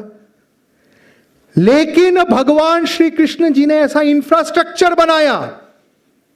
भगवान श्री कृष्ण को व्यक्तिगत रूप से कौरवों से कोई दिक्कत थी क्या? सोच के देखो, भगवान श्री कृष्ण को जरासंध से कोई शत्रुता थी क्या? क्या उनको कोई जरूरत था कुरुक्षेत्र में 18 दिन की लड़ाई लड़ने का? था। लेकिन भगवान श्री कृष्ण, प्रभु श्री कृष्ण, वो साधना है जो जब तक भारत भूमि से हर आसुरिक शक्ति का नाश न हो जाए और हर सत्य शक्ति सशक्त न हो जाए, प्रभु श्री कृष्ण कभी नहीं रुकते, कभी नहीं रुकते, कभी नहीं रुकते। इस बात को आप गहरे में समझिए। अगर हम दिल्ली में हैं, मैं प्रभु श्री कृष्ण के जीवन से आज का भारत आपको समझाना चाहता हूं, मेरे साथ एक बार दोहराइएगा। हम अगर दिल्ली में हैं तो, और अगर तमिलनाडु में आतंकवादी शक्तियां फैल रही हैं तो हम दिल्ली से निकल के तमिलनाडु में युद्ध लड़ेंगे। ये श्री कृष्ण तत्व महासाधना है। अर्थात केवल ये नहीं कि अरे कंस मुझे मारने आ रहा है तो चलो कुछ तो कर लेते, जिंदा रहना है। भारत भूमि से हर प्रकार की आसुरिक शक्ति को मिटाना, और वो जब तक ना मिट जाए युद्धरत रहना, युद्धरत रहना। लेकिन इतना ही नहीं, साथ ही मानवतावादी शक्तियों को, सत्य शक्तियों को एंटरप्रेन्योरशिप के माध्यम से। आप लोग एक चीज भूल जाते हैं, मथुरा से हमारे जितने शिष्य वो बताएंगे। आपको पता है भारत का सबसे बड़ा जो डेयरी कोऑपरेटिव मूवमेंट है, कई बार मैं पूछता हूं कौन सा है, लोग बोलते हैं अमूल। वो तो है, पर हम ये भूल जाते हैं कि बाल्य अवस्था में ही गोकुल को भारत भर की दूध दही का समुद्र बना दिया था प्रभु श्री कृष्ण ने। डेयरी कोऑपरेटिव का सबसे बड़ा चमत्कार भी प्रभु श्री कृष्ण का ही है। और एक चीज मैं बोलूंगा तो आपको आज झटका लगेगा कि कभी सोचा ही नहीं। आपको पता है विश्व का सबसे पहला SEZ कहां बना था? Special economic zone. बिल्कुल सही, द्वारिका। ये बहुत कम लोग समझते हैं कि जब आसुरिक शक्तियों का नाश कर लिया तो डेवलपमेंट का यूटोपियन मॉडल, विकास का सर्वश्रेष्ठ उदाहरण भगवान श्री कृष्ण ने द्वारिका के रूप में भी संस्थापित किया। इसीलिए जब कुरुक्षेत्र का युद्ध समाप्त हुआ, आसुरिक शक्तियां निर्मूल हुई। अधिकांश होता क्या है, वर्ल्ड वॉर 2 के बाद क्या हुआ था? जब यूरोप की 2 महाशक्तियां आपस में लड़ी, उसके बाद यूनाइटेड किंगडम का भी पतन हुआ, जर्मनी का भी पतन हुआ। लेकिन यह प्रभु श्री कृष्ण की महानता थी कि महाभारत का युद्ध होने के बाद भारत का विकास हुआ। इस इकोनॉमिक जीनियस को भी समझना उतना ही जरूरी है। भगवान श्री कृष्ण का जीवन परित्राणाय साधूनां विनाशाय च दुष्कृताम धर्म संस्थापनार्थाय संभवामि युगे युगे। अर्थात हर युग में, हर क्षण जब आसुरिक शक्ति का जन्म होगा, हम उसको उसके घर में घुस के खत्म कर देंगे। हम प्रतीक्षा नहीं करेंगे कि रावण लंका से निकल के अयोध्या पे आक्रमण करे। हम एयर स्ट्राइक करेंगे, हम सर्जिकल स्ट्राइक करेंगे और हम लंका में घुस के रावण को मारेंगे। ये श्री कृष्ण तत्व साधना, ये श्री कृष्ण तत्व महासाधना है। पर श्री कृष्ण तत्व महासाधना यह भी है कि श्री कृष्ण तत्व महासाधना यह भी है कि हमारे राष्ट्र का एंटरप्रेन्योरशिप डेवलपमेंट के माध्यम से, साइंस टेक्नोलॉजी इनोवेशन के माध्यम से, युवा सशक्तिकरण के माध्यम से समग्र विकास हो, तीव्र विकास हो, जैसे प्रभु श्री कृष्ण ने उस समय के भारत का किया था। और अगर यह साधना हमें सिद्ध करनी है तो हमें हमारे आचरण में एक और महासाधना अवतरित करनी होगी, जिसको कहते हैं श्री बुद्धत्व महासाधना। 3 साधना बताया था, श्री राम तत्व महासाधना, श्री कृष्ण तत्व महासाधना, श्री बुद्धत्व। अब मेरे साथ दोहराइए। श्री बुद्धत्व महासाधना की परिभाषा है, जब आप ऐश्वर्य के शिखर पर हो तब अपने समाज के कष्टों को स्वयं का कष्ट जान के उसके समाधान के लिए जीवन खपा देना। जब राजकुमार होते हुए भी भगवान बुद्ध, जिनको उनके पिताजी ने महल में कैद करके रखा था, उनको कभी दुख से आमना सामना नहीं होने दिया था, मात्र वो अपने महल से 3 बार निकले, मात्र 3 बार निकले और 3 प्रकार के दुखों को देखा। उन दुखों को उन्होंने स्वयं का दुख जाना। समाज के दुख कष्टों को, भारत के पीड़ित शोषित वंचित वर्गों के कष्टों को स्वयं का कष्ट जानना और उसके जीवन भर समाधान में लगे रहना किया था। मात्र वो अपने महल से 3 बार निकले, मात्र 3 बार निकले और 3 प्रकार के दुखों को देखा। उन दुखों को उन्होंने स्वयं का दुख जाना। समाज के दुख कष्टों को, भारत के पीड़ित शोषित वंचित वर्गों के कष्टों को स्वयं का कष्ट जानना और उसके जीवन भर समाधान में लगे रहना, ये श्री बुद्धत्व महासाधना है। ये करुणा अवतार भगवान बुद्ध का जीवन का सार है। तो जब हम श्री राम तत्व महासाधना सिद्ध करके खुद को सशक्त बना ले, मेरे साथ सब दोहराइएगा, जब हम श्री राम तत्व महासाधना करके स्वयं को सशक्त बना ले और अपने समाज को सशक्त बनाने की प्रक्रिया में लग जाएं, तब हमें श्री कृष्ण तत्व महासाधना भी करना है और राष्ट्र के विपरीत जितनी आसुरिक शक्तियां हैं उनका पहचान करके उनका नाश भी करना है। और ये करते समय हमारे समाज के वो वर्ग जो पिछड़ गए हैं उनको सशक्त बनाने में खुद को खपा देना है। और जिस दिन हम ये करेंगे तो संपूर्ण समाज में, जोर से, तो संपूर्ण समाज में शौर्य महासाधना, शक्ति महासाधना, संगठन महासाधना सिद्ध होगा। इसी तत्व के साथ आज के संक्षिप्त उद्बोधन को हम यहीं समाप्त करेंगे। मेरे साथ एक सनातन संकल्प लीजिए, जिसके बाद आदरणीय बजरंगलाल गुप्त जी का हम सब मार्गदर्शन प्राप्त करेंगे। मेरे साथ एक बार समझ के बोलिएगा। पहले मैं इंग्लिश में बोलूंगा, फिर मैं हिंदी में बोलूंगा। हिंदी वाला आपको दोहराना है। To create a new India we need to unite, empower and militarise Hindu society.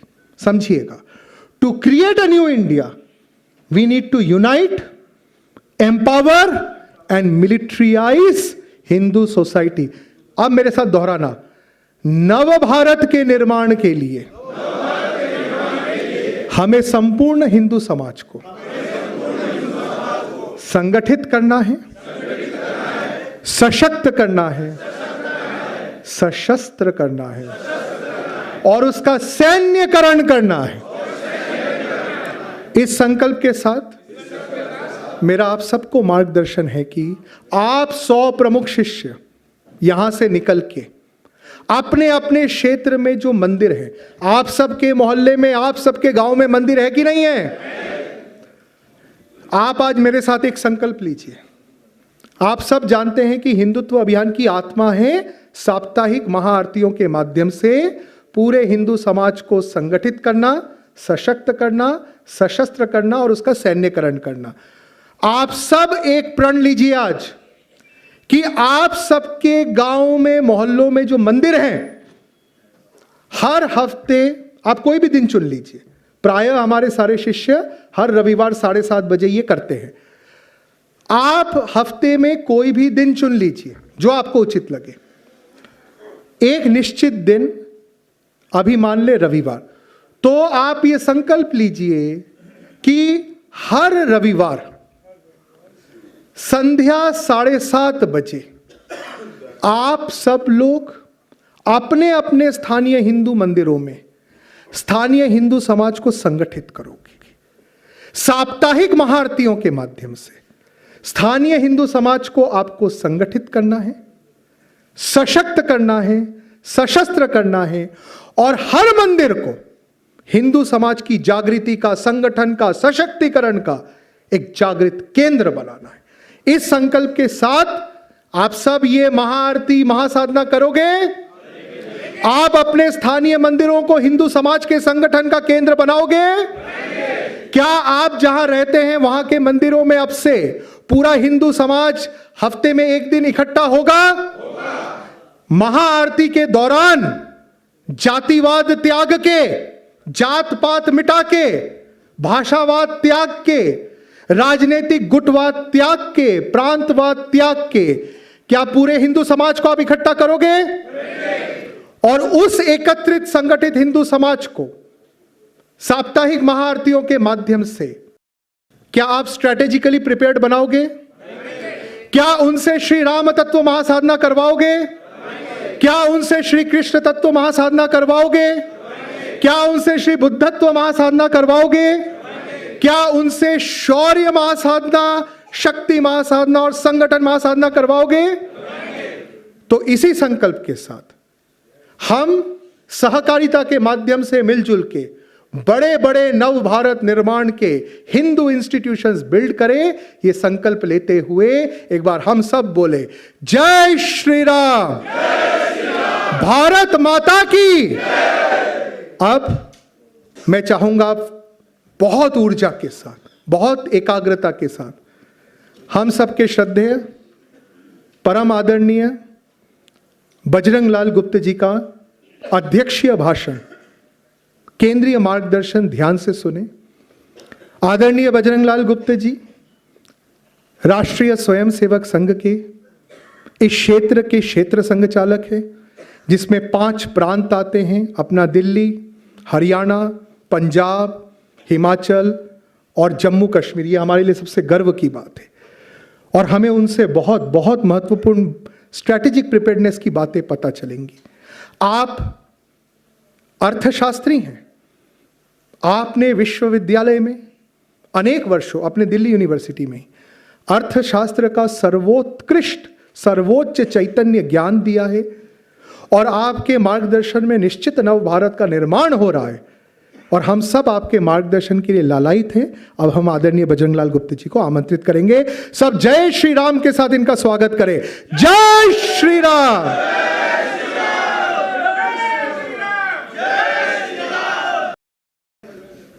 पूज्य प्रवर परम श्रद्धेय राष्ट्र ऋषि लाड़ी गुरु जी और मंच पर विराजमान न्यायमूर्ति न्यायविद मदन गोस्वामी जी, और यहाँ सभागार में उपस्थित श्री गुरु जी के शिष्यत्व को स्वीकार करके आए हुए ऐसे सब प्रबुद्ध बहनों और भाइयों, गुरु जी का इतना सुंदर प्रवचन सुनने के बाद मुझे अध्यक्षीय उद्बोधन देने के लिए कहा है उन्होंने, तो मुझे एक घटना का स्मरण हो रहा है। जर्मनी में एक बहुत बड़े वैज्ञानिक हो गए आइंस्टीन, बड़ा नाम था उनका आइंस्टीन का। उस जमाने में आइंस्टीन ने एक सिद्धांत दिया था, थ्योरी ऑफ रिलेटिविटी, सापेक्षता का सिद्धांत, बड़ा नाम हो गया था आइंस्टीन का। आइंस्टीन को जगह जगह लोग भाषण के लिए बुलाते थे, वही बोलते थे बेचारों को, और क्या बोलना, थ्योरी ऑफ रिलेटिविटी बोलते थे। उस जमाने में वीडियो नहीं था, तो एक छोटे से नगर में उनको भाषण देने के लिए बुलाया। कोई शक्ल से पहचानता नहीं था आइंस्टीन को, केवल नाम जानता था। तो रास्ते में चलते चलते अपने ड्राइवर को कहा कि मुझे आज सर में दर्द हो रहा है, बार बार वही भाषण देना है। तो आइंस्टीन का ड्राइवर था, उसने कहा सर आज आप रहने दो, आपकी जगह मैं बोल दूंगा। क्या कर रहा है? अरे भाई विज्ञान पर बोलना है, सापेक्षता के सिद्धांत पर बोलना, तू बोल देगा? हाँ उनका बोल दूंगा। क्यों? आपको सुनते सुनते मैंने उसको रट लिया है, अगर आपको विश्वास न हो तो सुन लो। तो वो तो वैज्ञानिक था, उसने कहा आज नया एक्सपेरिमेंट होना देने दो। तो सभागार में जाकर के ड्राइवर का आइंस्टीन के नाम से परिचय कराया और बोलने के लिए कह दिया, और आइंस्टीन पीछे जाकर बैठ गया। वही बोला, बहुत अच्छा बोला, तालियां बजी सभागार में। पर सभागार में भाषण के बाद एक सज्जन खड़े हो गए, साहब मेरा एक सवाल है। सवाल पूछे, अब सवाल का जवाब इस बेचारे को कहाँ आता था, पर आइंस्टीन का ड्राइवर था ना, तो उसने कहा ये भी कोई सवाल है, इतना सरल सवाल है, इसका जवाब तो कोई भी दे सकता, वो भी मेरा पीछे ड्राइवर बैठा है उससे पूछ लेना। तो मेरी स्थिति ऐसी है, गुरु जी को सुनते सुनते ये राम तत्व, कृष्ण तत्व, बुद्धत्व के तत्व के कुछ बातें सीखी है, समझी कितनी है इसका मैं दावा नहीं कर सकता, पर सुना है। तो उसी में से उसी विषय को आगे बढ़ाते हुए दो चार सरल सरल बातें मैं कहूंगा। श्री राम के बारे में आपने बताया, जो विश्वामित्र लेकर के राम को गए, तो देखिए राम और कृष्ण दोनों के जीवन में ये तीनों प्रकार की साधनाओं का समुच्चय मिलेगा आपको, इकट्ठा है तीनों। शौर्य साधना भी है, शक्ति साधना भी, और संगठन साधना, दोनों के जीवन में। तो विश्वामित्र लेकर गए और राक्षसों के हड्डियों के ढेर के बीच ले जाकर खड़ा कर दिया कि क्या है ये, संतों के यज्ञ करने वालों को राक्षस मार करके हड्डियों के ढेर कर दिया। अब मेरा जैसा कोई व्यक्ति होता तो मैं विश्वामित्र को कहता रिटर्न का टिकट करा दो, कहाँ ले आए तुम मुझे। पर वो तो शौर्यवान थे ना, शक्तिवान थे ना, क्या बोले, उन हड्डियों के ढेर के सामने खड़े होकर के राम ने प्रण किया, निश्चर हीन करहूं मई भुज उठाए प्रण की। भुजा उठा करके प्रण किया उन्होंने, ये निश्चरों से इस पृथ्वी को मुक्त करूंगा, ये मेरी साधना है, इसका प्रकटीकरण किया। और फिर कहा कि वो कैकेयी की बात गुरुजी ने बताया, कैकेयी ने कहा तुम जाओ भाई, यहाँ क्या कर रहे हो। चले गए, सब जानते हैं उस कथा को। चले गए तो बाकियों को पता लगा कि राम चला गया, तो सब माताएं, सब गुरुजन, सब अयोध्यावासी इकट्ठा होकर के राम के पास में वापिस लौटाने के लिए गए। भाई चलो अयोध्या सुनी है, अयोध्या का राजपाट संभालो, भरत भी गया, सब चलो। अब मेरा जैसा कमजोर व्यक्ति होता तो कहता कि अच्छा मेरी इच्छा तो नहीं थी, पर जनता की इच्छा सुन करके मैं चलता हूं। पर राम ने नहीं किया ये, राम वहीं रहे। उसके सामने एक लक्ष्य था, एक ध्येय था, ध्येय समर्पित जीवन, सब प्रकार के साधनों को, सुविधाओं को कैसे त्याग देता है, उसका उदाहरण राम ने खड़ा किया। इसलिए वो जो राम मंदिर की बात है, प्रेरणा देने वाला मंदिर है, इसलिए कि राम ने राक्षसों के विनाश के लिए इतना बड़ा त्याग किया। और केवल उतना ही नहीं किया, वो जो संगठन की बात गुरुजी हमको समझा रहे थे, जब ये आया कि भाई रावण से युद्ध होना है, तो हनुमान जी वो लक्ष्मण की मूर्छा को समाप्त करने के लिए वो पर्वत उठाकर आ रहे थे, संजीवनी बूटी थी। तो भरत ने देखा कोई अयोध्या के ऊपर से गुजर रहा है, ये सारा का सारा पहाड़ हम पर डालेगा, तो उसने सरसंधान कर लिया। तो हनुमान जी आ गए नीचे, उन्होंने कहा नहीं, ये तो लक्ष्मण मूर्छा हो गई, उसके लिए संजीवनी लेकर जा रहा हूँ और ऐसे युद्ध करना पड़ रहा है। तो उन्होंने कहा मैं चलता हूँ सारी सेना लेकर के। राम चाहते तो अयोध्या की संपूर्ण सेना रावण के वध के लिए, राम की सहायता के लिए आ सकती थी। राम ने स्वीकार किया कि नहीं किया, जो कह रहे थे सब वनवासी, आदिवासी, जनजाति, तमाम लोगों का संगठन खड़ा किया। सामान्य व्यक्ति से असामान्य शक्ति कैसे खड़ा कर देना, उसका अद्भुत उदाहरण राम ने प्रस्तुत किया। और उस अद्भुत शक्ति के सहारे रावण का संहार हुआ। अब जो विकास की बात आ रही थी, मैं अर्थशास्त्र का विद्यार्थी रहा हूं ऐसा कहा ना, पर मैं जो अर्थशास्त्र पढ़ाता रहा वो तो सच में अनर्थशास्त्र था। उसमें अर्थ कहाँ था, उसमें नैतिकता कहाँ थी, उसमें चरित्र कहाँ था, उसमें वो तो था ही नहीं। पर वो जो सब, वो तो लंका की थी ना, मोस्ट डेवलप्ड कंट्री था उस जमाने की लंका।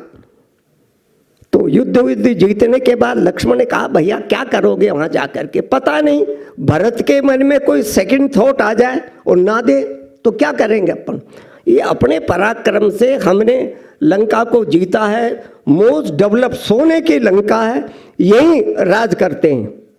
तो चाहते तो कर सकते थे ना, पर राम ने कहा राम ने कहा नहीं लक्ष्मण, तुम्हारी जो सोच है वो गलत है, डिफेक्टिव है, दोषपूर्ण है।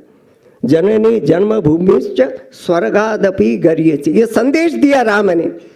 जननी और जन्मभूमि स्वर्ग से भी श्रेष्ठ है, इसी को कहते हैं भारत भक्ति। और तो राम के जीवन में यह सब कुछ है। कृष्ण की थोड़ी सी बात कर लेते हैं। कृष्ण ने सब कुछ अद्भुत खेल किया, संगठन से ही किया। और कृष्ण के ये संपूर्ण संहार के बीच जो उनकी अद्भुत विशेषता है, कभी अपने को ये स्थापित और प्रस्थापित नहीं किया मेरे कारण से ऐसा हो रहा, ऐसा कृष्ण ने कहा। वो तो सब बाल गोपाल को लेकर के तुम्हारे कारण से हो रहा है। वो जो गोवर्धन पर्वत श्री कृष्ण ने अपने उंगली के नाखून पर उठा लिया, तो उसके दोस्त वो तो कोई अंतर करते ही नहीं थे ना। अगर आपको संगठन करना, सब लोगों के साथ प्रेम के साथ, स्नेहता के साथ, आत्मीयता के साथ में, बंधु भाव के साथ रहना होता है, तब संगठन खड़ा होता था। वो गोलपालों को लगा ये बेवकूफ मारा जाएगा, अरे वो पर्वत उठा लिया इसने, दौड़ कर आया और सबको कहा अपनी अपनी लाठी लगा लो। तो सबने अपनी अपनी लाठी लगा ली गोवर्धन पर्वत को। आखिर वो पर्वत उठा, इंद्र का कोप समाप्त हो गया, तब पर्वत को रख दिया। उसके ग्वाल बाल क्या बोलते हैं, तूने ये नादानी की, अरे वो पर्वत गिर जाता अगर हमारी लाठी न लगती तो कृष्ण ने कहा हाँ भैया ये तो बात सच है। कोई गर्व नहीं, कोई घमंड नहीं, कोई अहंकार नहीं, इसको कहते हैं कृष्ण तत्व। और इसमें से समाज के तमाम लोगों का संगठन खड़ा होता है। संगठन ऐसे नहीं खड़ा होता, उपदेशों से, आदेशों से कोई समाज जीवन का संगठन खड़ा नहीं होता। कृष्ण ने ये कहा। और चूंकि गुरुजी तो हमारे रिस्क मैनेजमेंट के बहुत बड़े एक्सपर्ट हैं, बहुत सारे वर्ल्ड फेम के कॉरपोरेट हाउसेस को वो कंसल्टेंसी देते हैं। पर उस जमाने में रिस्क और क्राइसिस मैनेजमेंट का सबसे बड़ा एक्सपर्ट गुरुजी कृष्ण था। क्या हुआ, युद्ध के मैदान में अर्जुन ने कृष्ण को कहा भाई वो दोनों सेनाओं के बीच में मेरा रथ ले जाकर खड़ा कर दो, मैं ऐसे देखूंगा। और देख करके सब डर करके आधे तो भाग जाएंगे और आधे हतप्रभ हो जाएंगे। तो रथ ले जाकर खड़ा कर, हुआ उल्टा ना, हुआ उल्टा। ऐसा दुनिया के इतिहास में कोई क्राइसिस मिलेगा आपको? सीदंतिमम गात्राणि मुखम च परिशुष्यति, वो वर्णन करता है, अर्जुन स्वयं करता है। ये सब देखने के बाद में मेरा शरीर पसीना पसीना हो गया और मुखम च पर, मुख सूख गया। जब आदमी कोई घबरा जाता है तो यह स्थिति बनती है ना।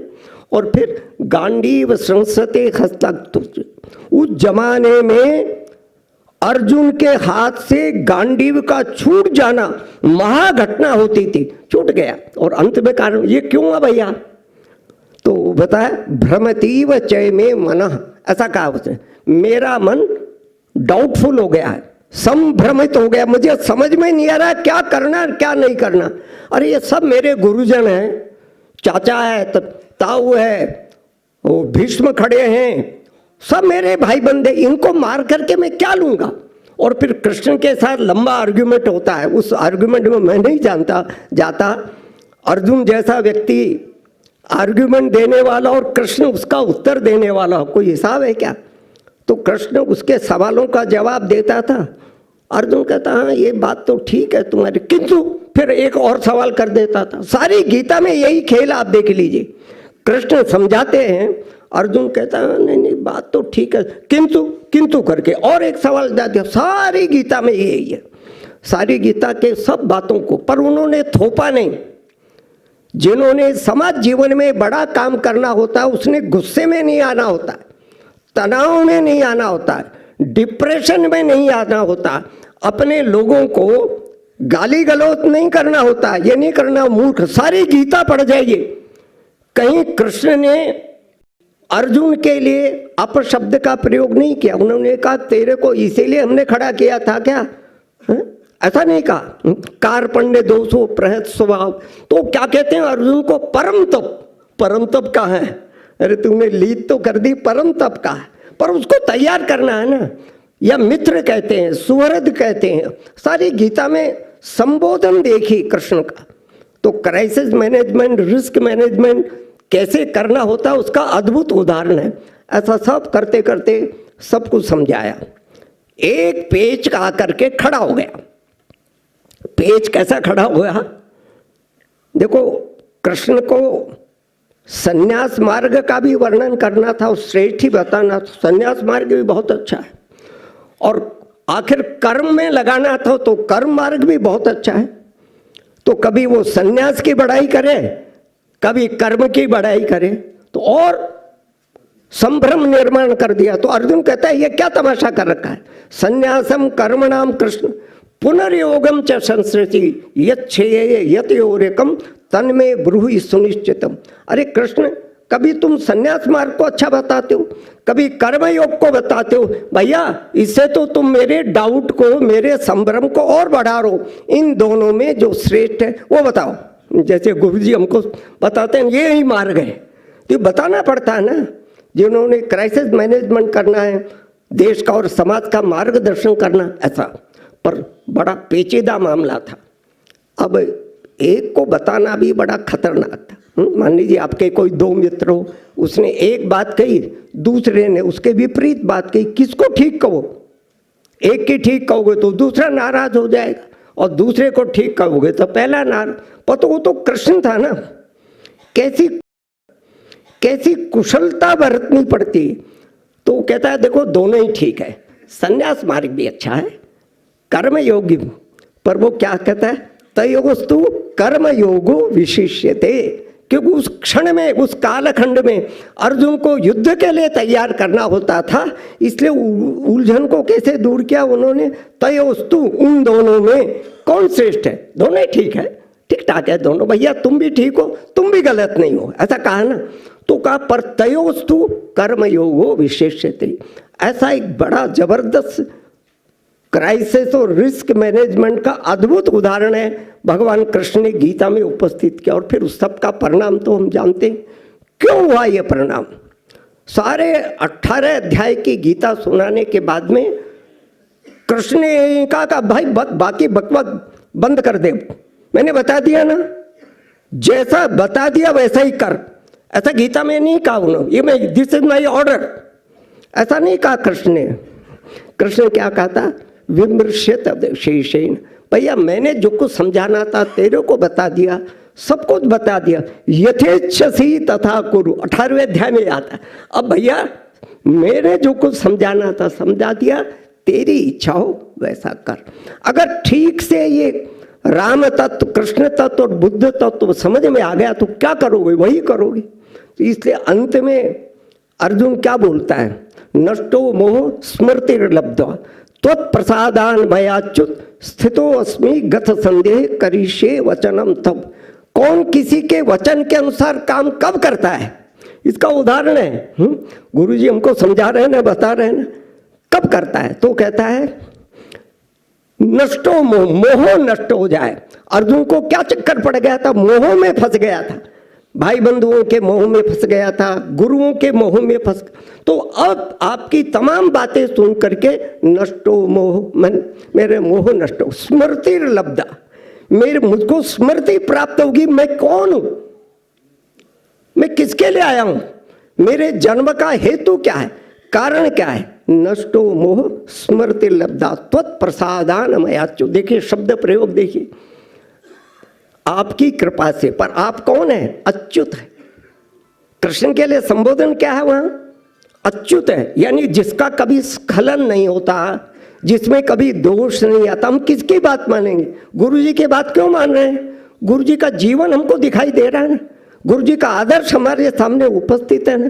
तो इसलिए अर्जुन कहता है त्वत्प्रसादान मयाच्युत स्थितो अस्मि गत संदेह। वो कहता है अब मैं अपनी स्थिति में आ गया हूं, मुझे पता है अब मैं स्थितो अस्मि गत संदेह, मेरे सब डाउट रिमूव हो गया, करिष्ये वचनम तब, इसलिए मैं अब आपका करूंगा। तो गुरुजी ने हमको बहुत विस्तार के साथ में ये सब कुछ समझाया, सब कुछ बताया तीनों तत्व के आधार पर।